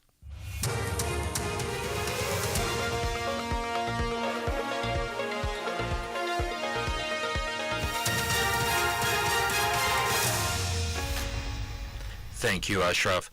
In this news update, many parliamentary questions unanswered by the GNU, and go ahead for AmaZulu King's marriage. Good evening. The Office of the Deputy President Paul Mashatile has confirmed 27 parliamentary questions directed to ministers in the GNU were not answered by the deadline of earlier this month and have lapsed. The Leader of Government Business in Mashatile's office